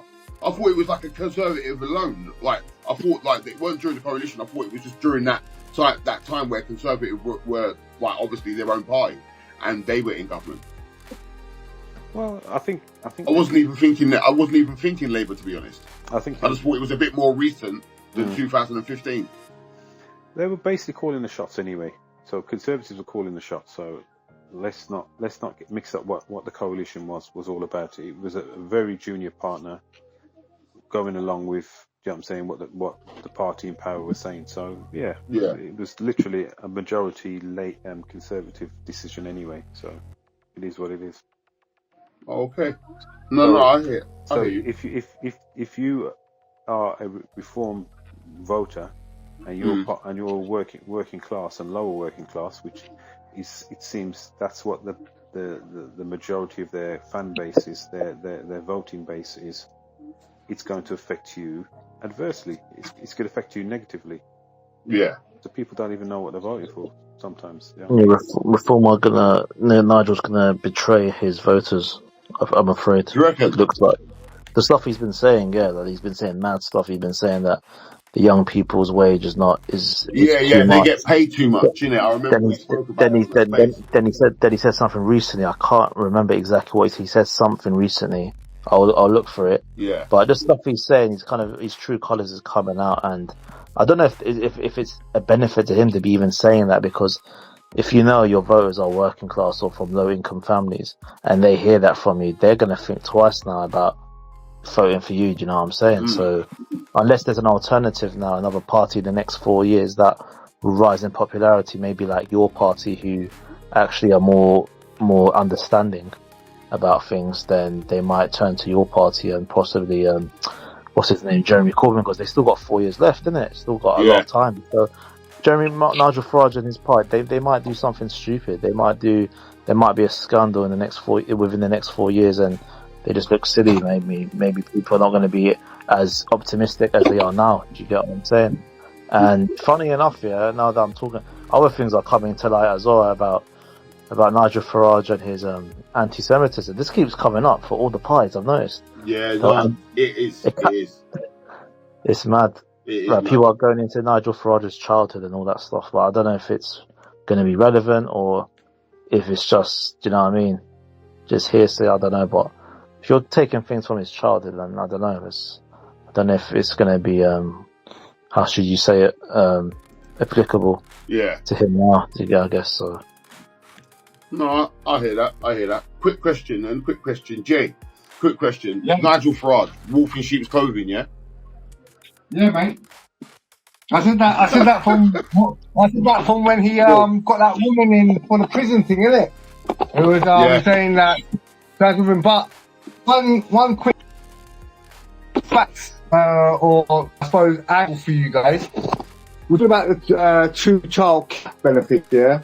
Yeah. And we were saying that, it's a good idea if you do that for lower class people, because they're the ones that are going to struggle the most. But realistically, if we look at the facts here, is that who are having more than 2 kids at the moment? Yeah. Because we know that abortion is basically the next pill that everyone takes after they get pregnant. In the UK and in the Western world, people don't have kids, and there's a lot of LGBT. So I packed in who does have the most kids. So we got, first of all, the British Pakistanis. Yeah. Okay. Then we got the British Bangladesh. Oh, okay. More of the migrants that have been coming into the country. Black African. They have more kids. Oh, there are a lot of people that come into the country. Black Caribbean, Afghanistan, and these are the top 10. I said, Okay. put British people in there if they're in the top 10. British people don't come in the top 10 of people who have kids in this country, more than 2 kids in this country. So, knowing that information, my perspective on it now is this, yeah? We have seen that the Labour government have been encouraging the Muslim community, supporting the Muslim community, supporting these ethnics that are coming into the country a lot, yeah? These people are going to be their voters, so they need to make sure that they get best... Keep talking, guys. I'll be back in 1 sec. They get the best policies so that they can stay in the country and they can vote.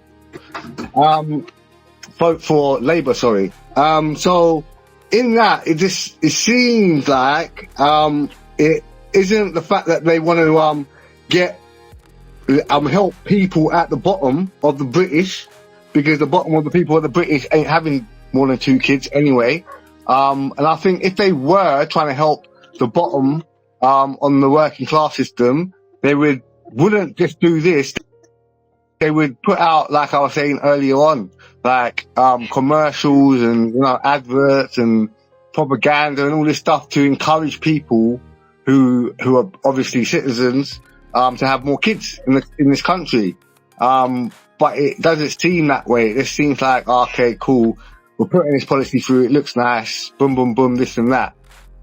Again, I still stand in the position of there needs to be more people having kids in this country. So any incentive towards that is always great.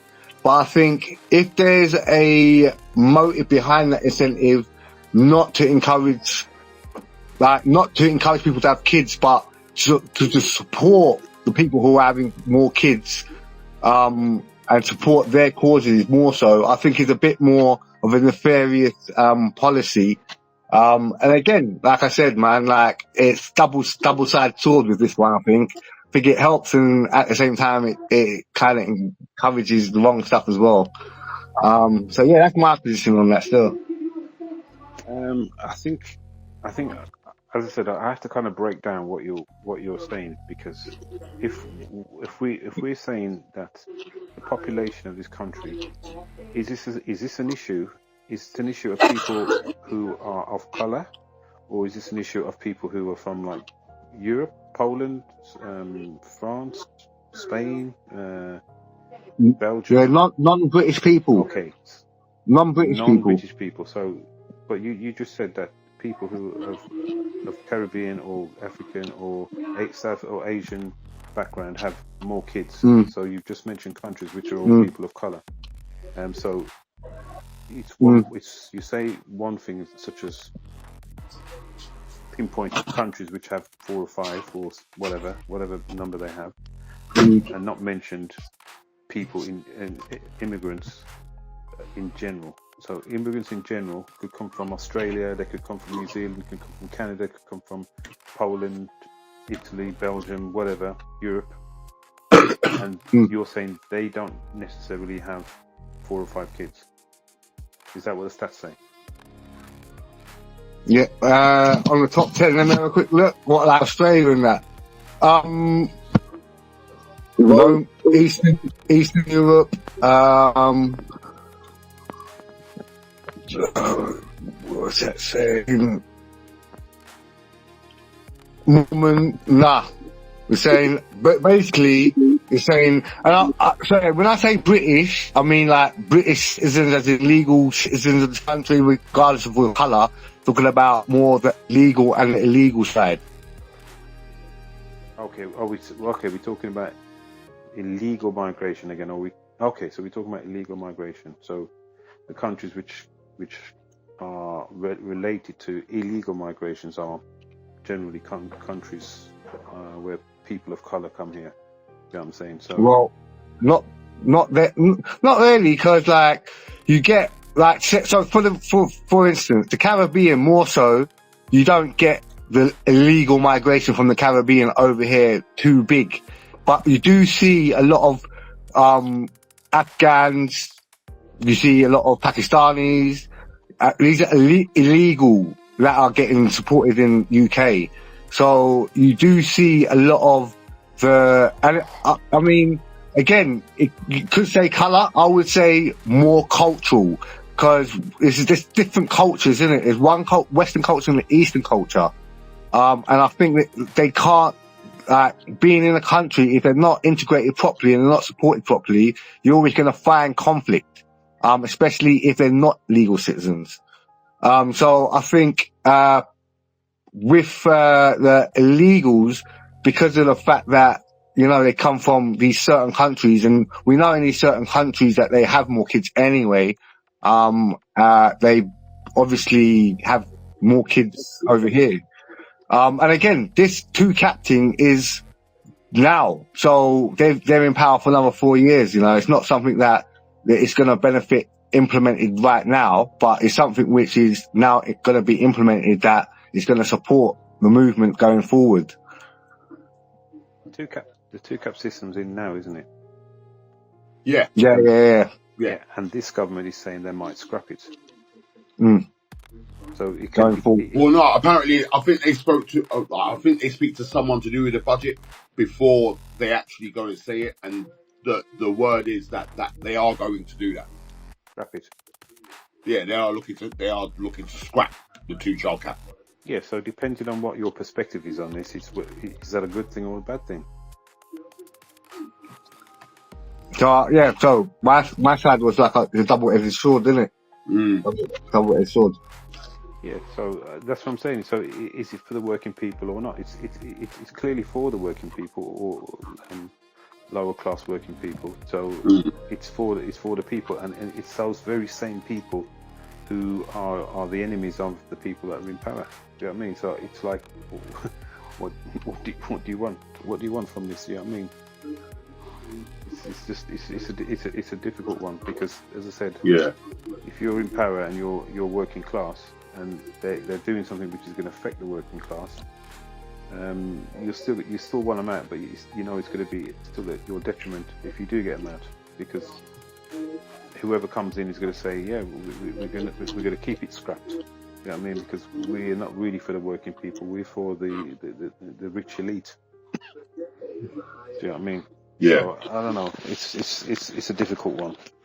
But like I said, it's definitely a tricky one. If you look at, I think we've looked at these stats before about people from various ethnic groups, which were non-white or people of colour, and they made up what, 15% of the country. Do you know what I'm saying?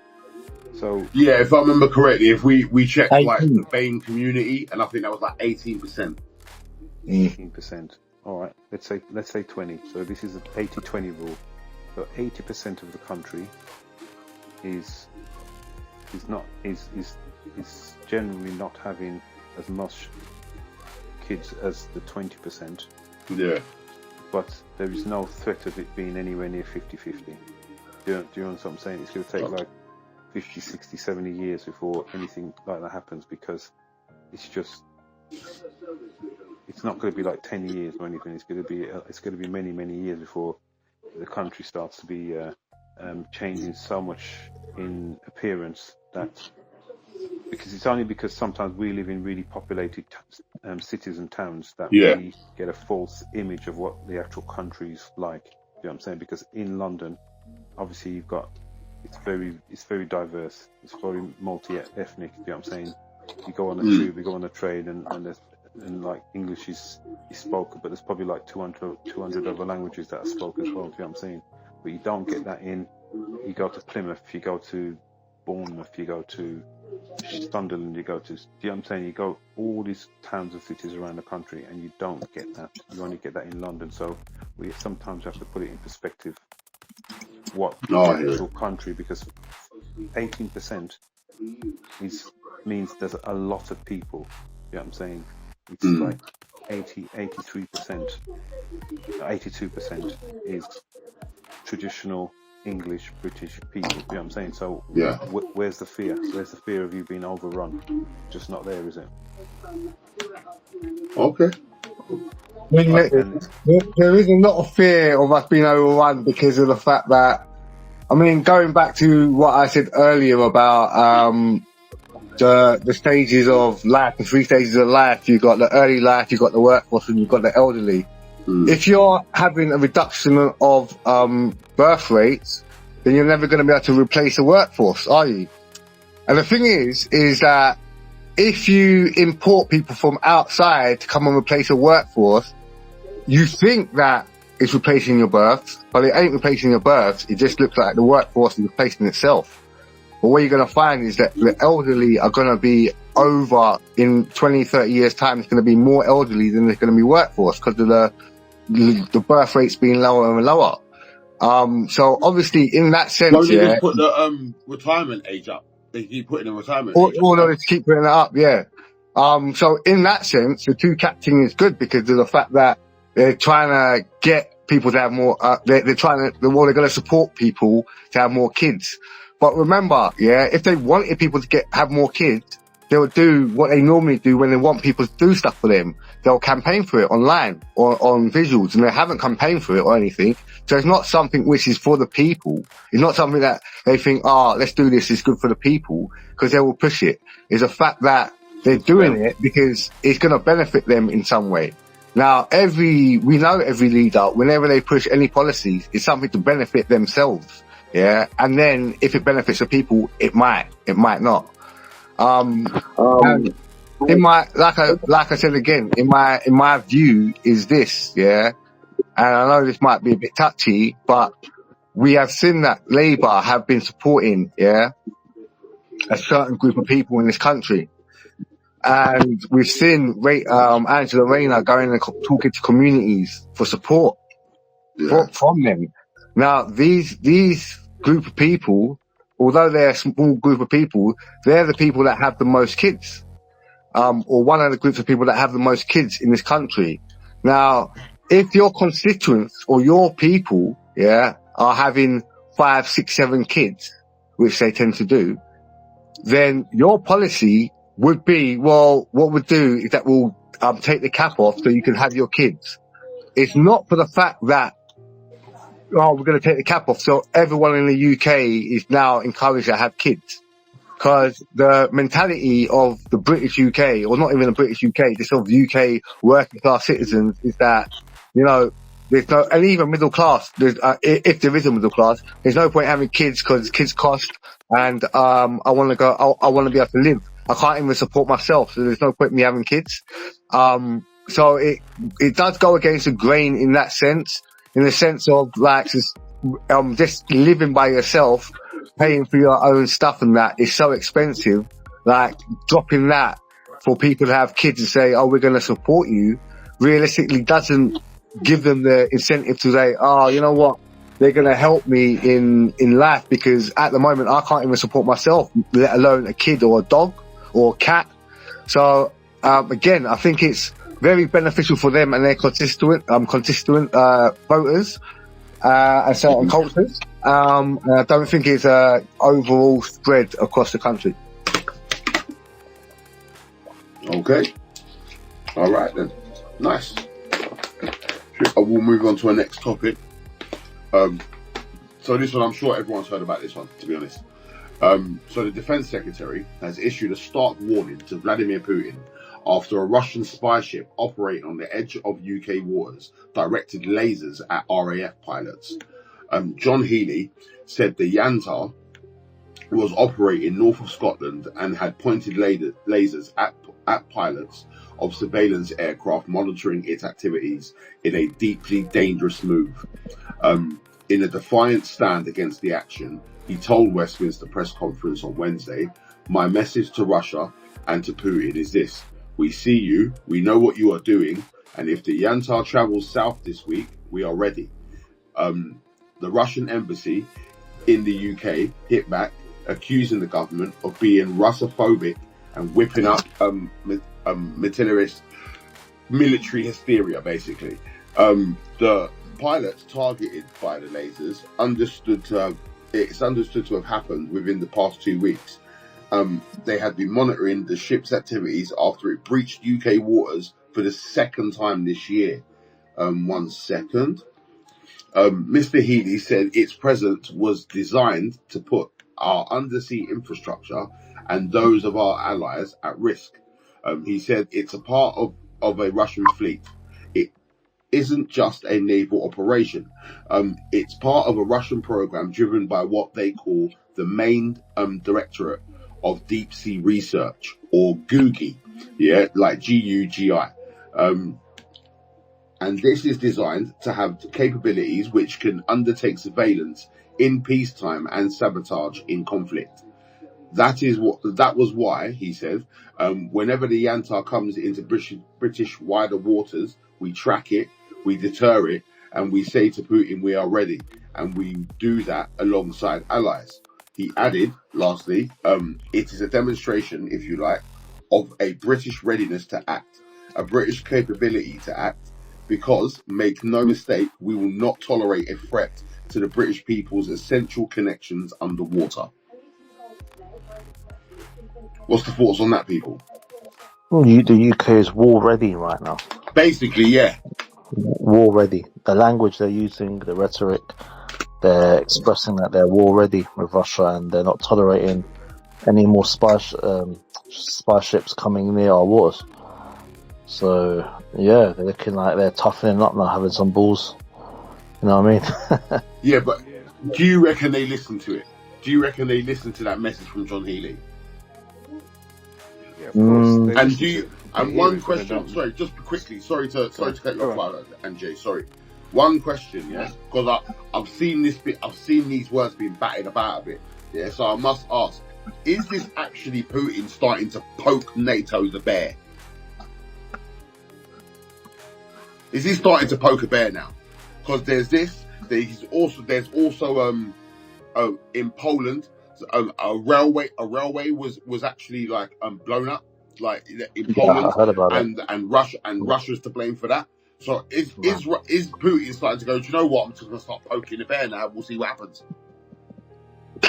Yeah, and I think there's also been reports of the drones being seen all across Poland. Yeah.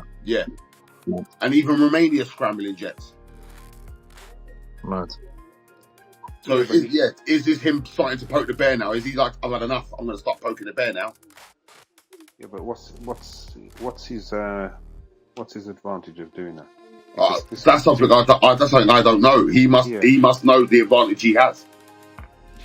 But the advantage can never be a big advantage, because if he's having trouble at the moment dealing with Ukraine, how is he going to deal with Ukraine and the rest of Europe and possibly the US? That's something I don't actually know. But if he has, but sometimes you don't even need a big advantage. You just need a small one. Bigger what?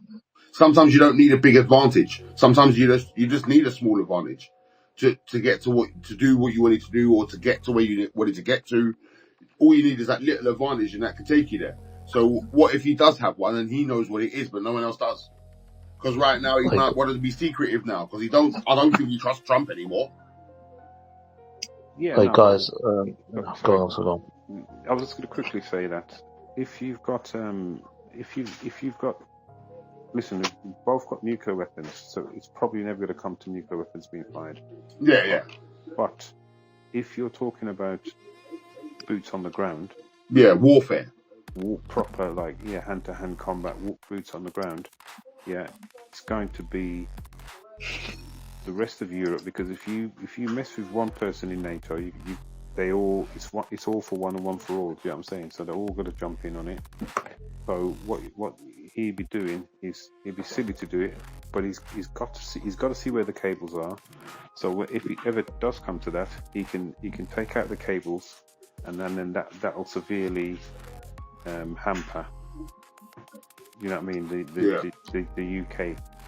And then he's probably looked at all the other countries to see where their weak spots are, and it's going to be strategic, isn't it?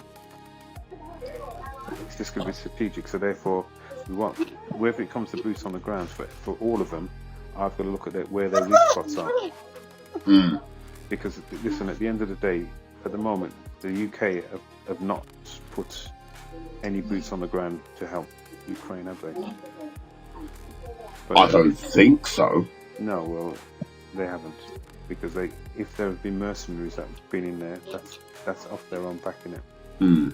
Yeah. So if he does strike, the UK, then at the end of the day, we can now say we can go full steam ahead now and put like tanks on the full ground. war mode. Like, let's go and take out Russia. Yeah, let's start putting some tanks over there. Let's get some advanced. Do you think airplanes. do you maybe think that's needed? No, as a retaliation, not as. No, like if this is what he is, and he is poking a bear, and he wants them to retaliate. Do you think that retaliation is what needs to happen? Even though it more than likely is, that's what's going to happen anyway because of that Article 5. But do you think like Putin might need some of that, might humble him or something? I think it'd be stupid to do it, but I think he's mad enough to do it though, right? Yeah, but think about it. Listen, as I said, you can't mess with one without messing with France, Germany, Poland, Hungary. You know what I'm saying? You can't mess with one without messing Australia. You know what I'm saying? Canada. Sweden, Finland. Yeah, you can't mess with one without messing with all of them. So it would be silly for him to do that, because if he can't even manage Ukraine, how is he going to manage everyone else? So I mean, he's probably got enough to put up a good fight, but at the end of the day, he's gonna say, do I want to put my country at war with no advantage at the end? Because there's no way I can take over Europe. Not with they've got nuclear. No, he blatantly need other countries around him to back him, right? Obviously, but they ain't gonna get involved, are they? But what he's done with Poland, you don't think China's going to back him? If NATO get involved, if it goes that NATO have to get involved by Article 5, you don't think China will back Putin? Not going to be in their interest because they've already done it like a coalition, haven't they? Like a meeting between them, Iran, North Korea, China, and Russia. Now, if they're looking for some mad World War III, you know what I'm saying, where they're all going to be attacking us, no country really wants that. No country really wants. They're making billions and billions of pounds through sales, selling their stuff to the rest of the country. You're asking them to stop making all this money from selling your products to the rest of the country and war them. And war them, yeah, basically. Man. So you've got to really convince them that it's worthwhile. You know what I'm saying? Yeah. And that will be a new world order. And even then, the minute America jumps in, because America will decide whether they want to jump in or not. And if they do jump in, it's going to be like a mad. I'm sure they're gonna back Ukraine, right? To make them, even if it's just to make themselves look good. They're gonna jump. Obviously, they're gonna jump in and back it with NATO. I mean, sorry. Oh, well, this is it. This is what Trump is saying, that he might not. Okay. He's threatened. Yeah. Because then he's going to say this. I mean, Trump. What Trump is going to do? He's going to wait on the sidelines, wait for it to kick off, and then say, if you want me to back you lot, give me billions, just like he's done to Ukraine, innit? He's like, yo, there's a chance to make a quick little change, like. Let me go make that change and then do my thing. That's basic. So he's just going to sit there, wait for a moment, calculate what he's going to do, and then make sure he does it. Yeah, and then jump in and help. But it's at a price, isn't it? It's going to be a cost. What? So basically, what? It could be a highest bidder thing? No. I don't think he'll ever join with Russia, with China and Russia. Yeah. He's not going to do that. However, he's gonna put some conditions if you want me to help. Because listen, would we have ever won World War II if America never came in? No, I don't think so. There you go. So therefore, this is like a new, similar sort of situation. But he's already held Ukraine around their neck already, and twisted their arm and said, if you want me to help you, which is give you military intelligence. Where their tanks are, where their guns are, where this and whatever it is, I want all your minerals out. I want all your minerals out your country. I want the profits off your minerals. for the next 10 years. Yeah, because I know he's got like 50% of their revenue in it from their minerals. Exactly. All right. He will do that to the rest of us. Okay. All right. I hear that. Jay, thoughts, bro? What is it again? Sorry. So, the Yantar, which is a Russian spy ship, like was spotted on the edge of UK waters. You know what I mean? And what they did is there was RAF pilots like in their planes, like basically surveying them, and they started pointing lasers at the pilots. Oh damn! You know what I mean? And John Healey, who is the Defence Secretary, is basically saying that if they want to carry on doing that, and if they cross their water, if they basically cross their waters again, and they go to certain points this year, they're ready. Like they're ready to do whatever. So as Joey said, it sounds like war talk from John Healey. Okay. I mean, realistically, we've all been at tensions for a while now, haven't we? Europe, Russia, flipping America, all of it. Again, with Russia, we just don't know enough, man, realistically. We see them fighting this battle with Ukraine, but they're not really fighting the battle because they do this warfare, innit, like long trench warfare, innit. We've seen that they've got a very strong alliance with China, and China are looking to make moves. Like a lot of the European countries are very weak now, so it'd be a good move for China really to infiltrate. I mean, they've already started, I would say, influencing certain policies over here that are same as them. I mean, just pushing the digital ID, this is basically what they've got running in their country. So I think I don't know really, again, like you're saying, we're at the bottom. We don't know what Russia's got, what Russia's saying. They've let out information about what they're going to do or what they have got. But we all know that you're never ever going to let out anything important. You're just going to let out what needs to be said. Yeah. We also know obviously that America before Trump had always had, sanctions on Russia. And so obviously, we're trying to, I don't know if Europe or flipping UK have got any kind of sanctions on Russia and seeing what they do. So I think it's just one of them things where maybe, Russia got a couple of things up their sleeve, linked with China. It might be a thing of like where it might look at the front where it's physical war, but it might not even be that realistically. It might go into a digital war. I hear that. But do you think he's poking the bear though? Do you think he might be starting to poke the bear? I mean, listen, like, if you think about it, he has said, look, if we go to war, there ain't gonna be no winners. So he's already accepted, he's already accepted his own demise, isn't it? So it's not like he's worried about his people or he's worried about himself. He's just, doing what he's doing. Yeah. I think poking the bear, from my point of view, because I can't think what he's thinking really, but in my point of view, if I was doing that and I've done what I've done to the UK so far, and that we've talked about Poland over the space. Don't forget the railway incident in Poland as well. Yeah. And there's been other things also.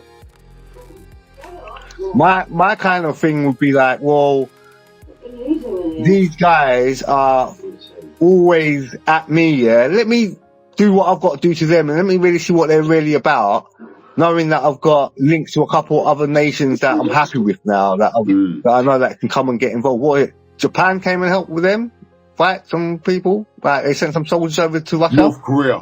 North Korea, that's the one. North Korea. So it is maybe on that thing where now he's got a bit of like this thought, fuck it, you know what? Let me just do this now. This is my game, innit? And see if I can provoke them. And it might even be, the actual fact that he's trying to fucking provoke Trump because he's upset with Trump, innit? And he knows that, well, at the end of the day, Trump ain't gonna let Europe just go to war with me. He's gonna end up getting involved because he's got a lot of interest in Europe and a lot of investment in Europe. So it might even just be that to get fucking Trump on his tiptoes, innit? And Trump to have to now put up his pants in that and start saying, right, look, this is what has to happen now. So yeah, man, I don't really know, but it's not good if, the outcome is war, innit? That's just bad. So, madness. Any other thoughts, peeps? I think we're a long way from talking about it. You know what I mean? Because it's not gonna be good for Russia, because they have struggled with a country that has been begging us to give them some of the top weapons. You know what I'm saying? Some of the bad boy weapons, which we have, which France has, which other countries have, America has. Yeah, all these countries, and push come to shove, we'd have to give Trump some their money to get some of the to get them to come and help us, but they would. So why would he decide to put his country even more at risk by going into a big war? Going into a big war, and then there'll be sanctions around the world. There'll be war. There'll be more of his people dying. And to gain what? You have to look at what is the end game, which is let's go into war with NATO, possibly America. For what purpose? For what do we gain at the end of it? Money? Land? What do we gain? I mean, he's already made a statement. He doesn't care in it that everyone's gonna lose, innit? It doesn't matter about what he's gonna gain as long as everyone loses, innit? That's it. It's basically like a new world order, innit? This has all the main people that get fucked up, and everyone has to be organised and do what they got to do. I mean, again, like I said, for a man who's doesn't care about death for himself, and if you're looking at it from your point of view, you don't care about his people because he's just sending them out to death. So I mean, for him, it's not about I need to gain this, innit? For him, it might just be about I've been there so long, I'm so fucking old and tired and that, these people are taking a fucking piss, let me just fucking finish it. We don't know. It's not the fact that, this is in play and that's in play. This is someone who's openly expressed what he's about, what he will do, who will sacrifice. He's not worried about any of that. He's been sanctioned for over a decade by USA? Yeah. And sanctions are nothing. Fuck it. He's been sanctioned by their people. Fuck it. It's like when you're a person and then every time you go out you get beaten up and every time you go to the shop you lose money and that. You just think, fuck it. You know what? It's always the same. I mean, tomorrow's going to be exactly the same. There's no point. It's not going to hurt me anymore. It's just, I'm numb to it. So from where we're sitting, it's not really that point of view of let's look at this as a reasonable movement from Russia. We've got to look at it as, well, Russia's expressed who they are, where they stand. From certain people, they think he's a dictator. Dictators don't give a shit. So, people who are capitalists, they give a shit because they care about money. Dictators don't. They just care about power. And if they lose, isn't it? So I think it is, and like I said, with the links he's got with other countries around the world, it's not the fact that it's him against the world. Is quite a big part of what's going on against us. So, and again, Europe is Europe, man. If America don't get involved, we're fucked. If Russia decide to get involved, then China and North Korea, then and US say fuck it. You know what? Let them do what they're doing. Then Europe is literally going to be fucked. It will only come to nuclear at that point.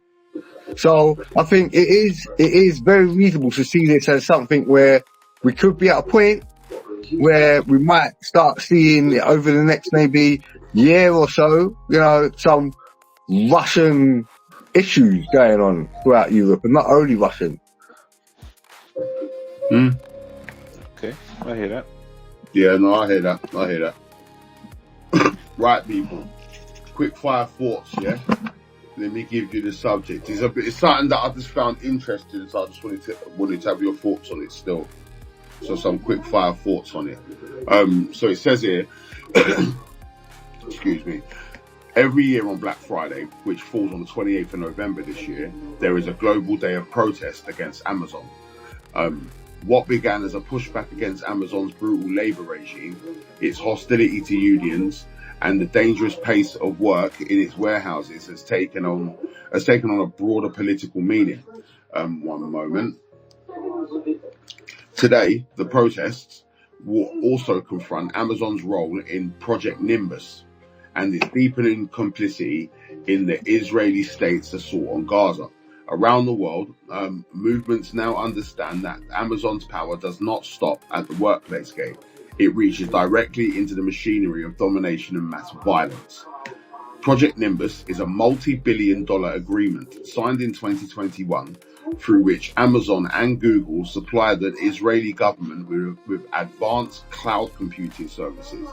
These include high-capacity data storage, machine learning tools, and the processing power needed for real-time surveillance and analysis. This is not neutral technical assistance for ordinary administration. It is infrastructure that strengthens the very institutions tasked with enforcing occupation: the military, the intelligence services, and the police.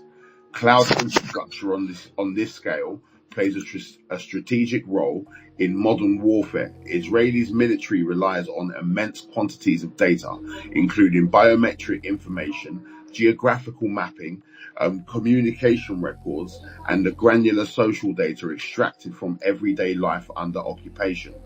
Lastly, over decades, this information has been gathered through coercion, pervasive camera networks, monitoring stations, and intelligence tools operating across the region.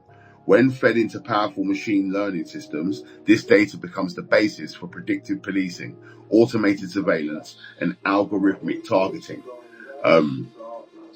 These systems have been widely tipped during the assault on Gaza, with former Israeli intelligence personnel describing programs that generate targeting lists at extraordinary speed.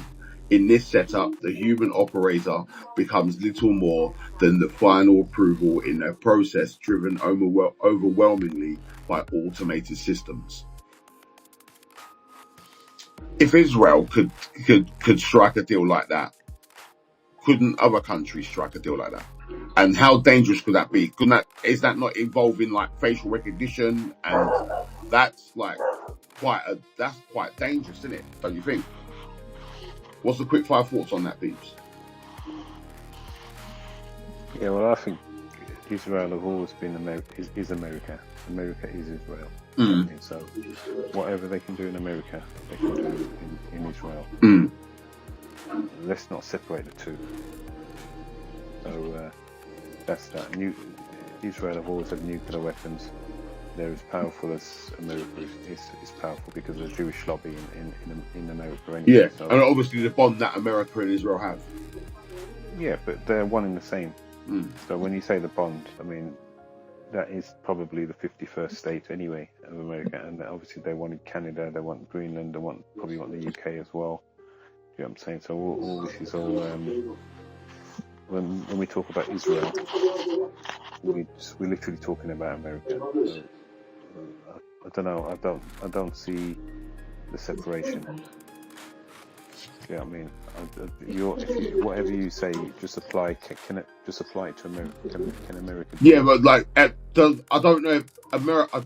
Obviously, there might be American companies. I swear, Amazon and thingy might be American companies, but obviously, America's not overly involved in this. This is more Israel than America. Like, I'm not saying that you're wrong. I'm just saying right now, like, this is about what Israel's doing. Like, what do you think that America's doing this also, but they're just not mentioning it? No, what I'm saying is that America and Israel are one. So when you say Israel are doing it, what you mean is the US are doing it. It's a bit like Hamas and Iran and the Houthis. They're all one. You know what I'm saying? They all have the same goal. They all act together. They're all supplied by the big brother, which is Iran. You know what I'm saying? So it's like to say, where does Hamas get its weaponry from? Where do they get its intelligence, its backing, its support? They get it from Israel. So if Israel says to them, "We own you, we support you, we do everything for you. If it wasn't for us, you'd have nothing.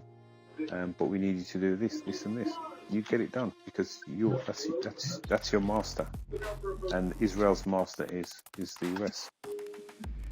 So it's not like the US are not going to supply them with any kind of military intelligence, any type of technology. They're going to supply them with everything. They've got everything. They are not supposed to have nuclear weapons, but they can't talk about it because it's not. They're not supposed to be registered as having nuclear weapons, but they have it, and they didn't get it from like out the sky. They got it from the US. So what you're saying is you have to ask yourself a question: does the US have the capability to do all what you've just said? Yes, they do. So therefore, Israel have the capability to do it because they are one and the same.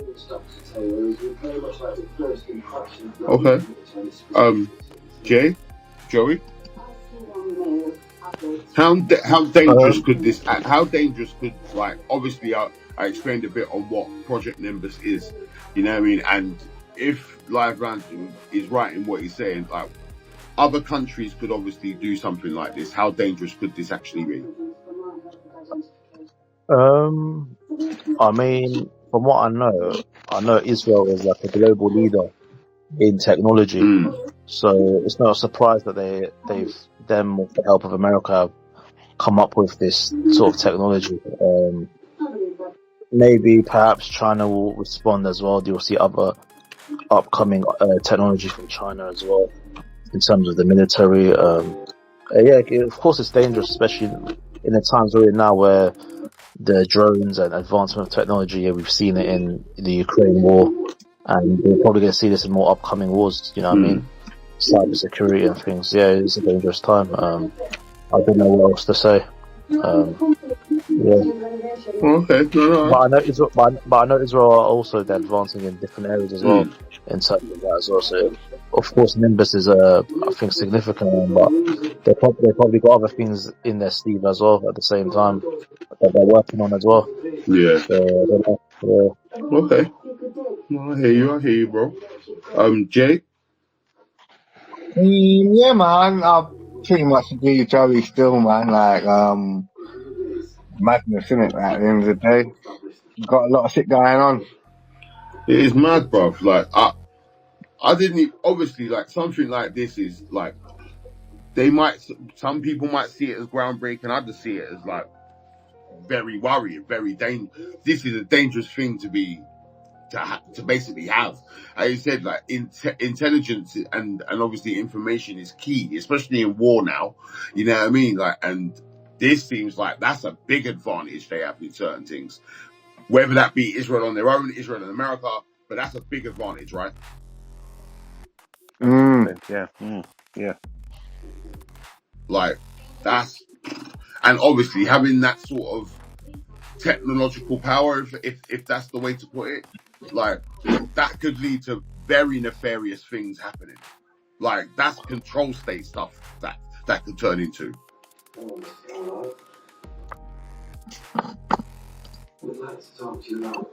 Like, that's crazy, man. That's crazy to me, bro.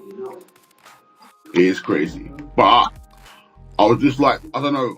Maybe there's talks with other countries about this. As you said, maybe China's gonna come and pipe in. Like, as I said, it's a techie time. But that Project Nimbus is a worrying thing for me, man. Very worrying to me. But yeah. Other than that, I would like to ask the people then for their final thoughts on the space today. Yeah, man, it was a very interesting space today, actually. Like, these topics were quite interesting, from Rachel Reeves and the two-child benefit cap. Yeah. What other leaders are possibly thinking to do, like Nigel Farage, whether he's going to betray the working class people, which I think he will eventually, but we've got 4 years till then, 5 years till then, and yeah, that whole Russia thing is crazy as well, man. Putting the lasers against the pilots, that is crazy. That is crazy, a bit of a dangerous move, right? That is quite dangerous. Yeah, that could have it's quite a defiant move as well. Like, they're going through the waters, and then the pilots are there watching them. Then they're putting their lasers directed at them. That's mad. Yeah. And then you've got the Poland as well. I mean, that's basically state terrorism, what they did, basically. Yeah. So Poland now have had to deploy troops in their critical infrastructure to guard it now. So I wouldn't be surprised, maybe. Like, the thing is, I don't know if Russia are willing to do what they did to Poland to us, because I think if they do it to us now, I think that will cause more issues, because we're more tight with America. Do you know what I mean? So I feel like if they were to do what they did to Poland to us, like, let's say they kind of destroy a railway, well, I think that'll cause a lot of issues. That'll be a big move. So I'm not sure if they're willing to do that to us, to be fair. I don't know what, they seem to be more. Do we not have no sort of cables or gas pipes or anything underwater? Yes, we do. Yeah, I mean, I think they're capable of doing something to us, but they look like they're more defiant to do that with countries like Poland and stuff. Like, especially when you consider the history and the close proximity Poland is to Russia. But they seem to be more confident to do that to Poland. Okay. But I don't know, if they do it to us, I think that'll be another step to.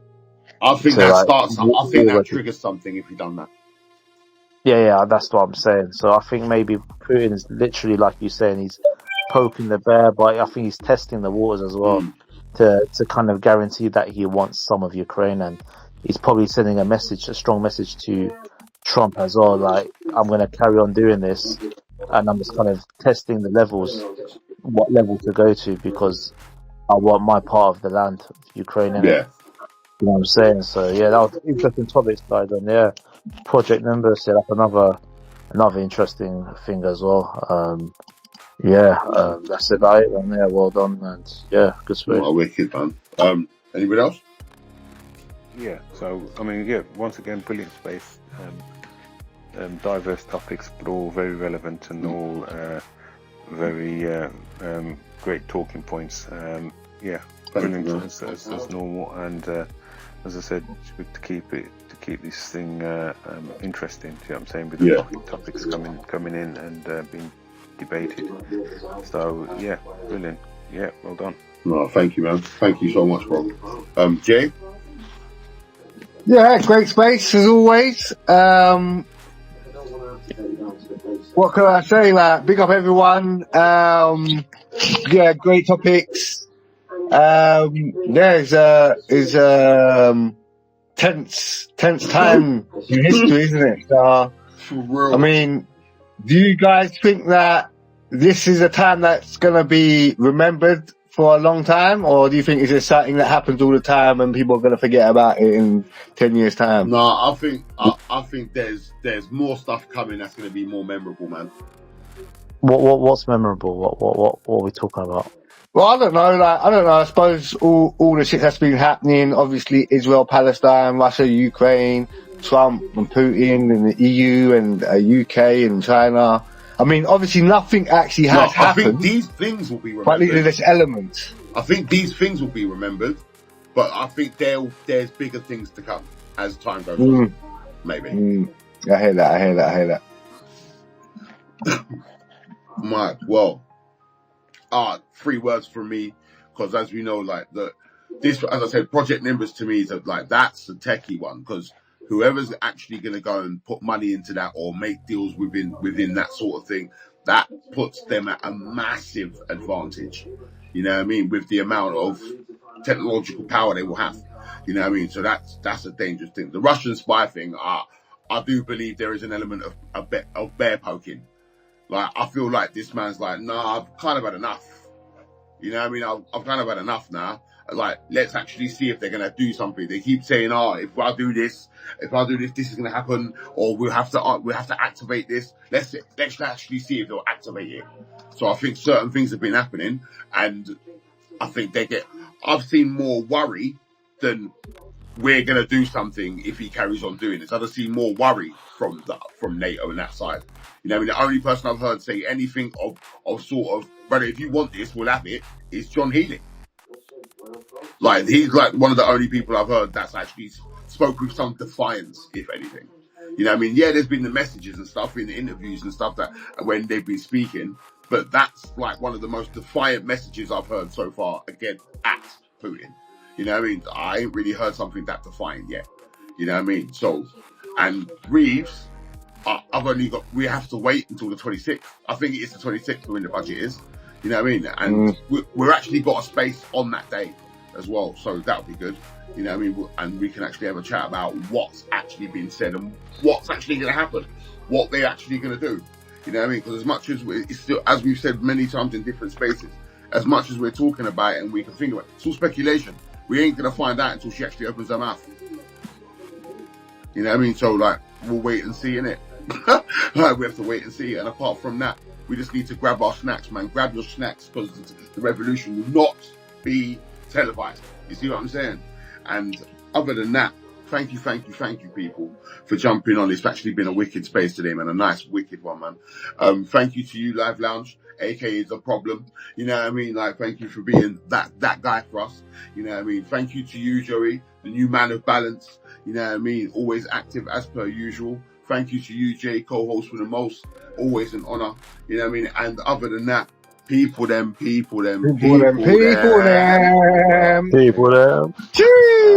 be back on Friday with some more topics and some more conversation. And until that time, I will speak to everyone real soon, yeah? Cool.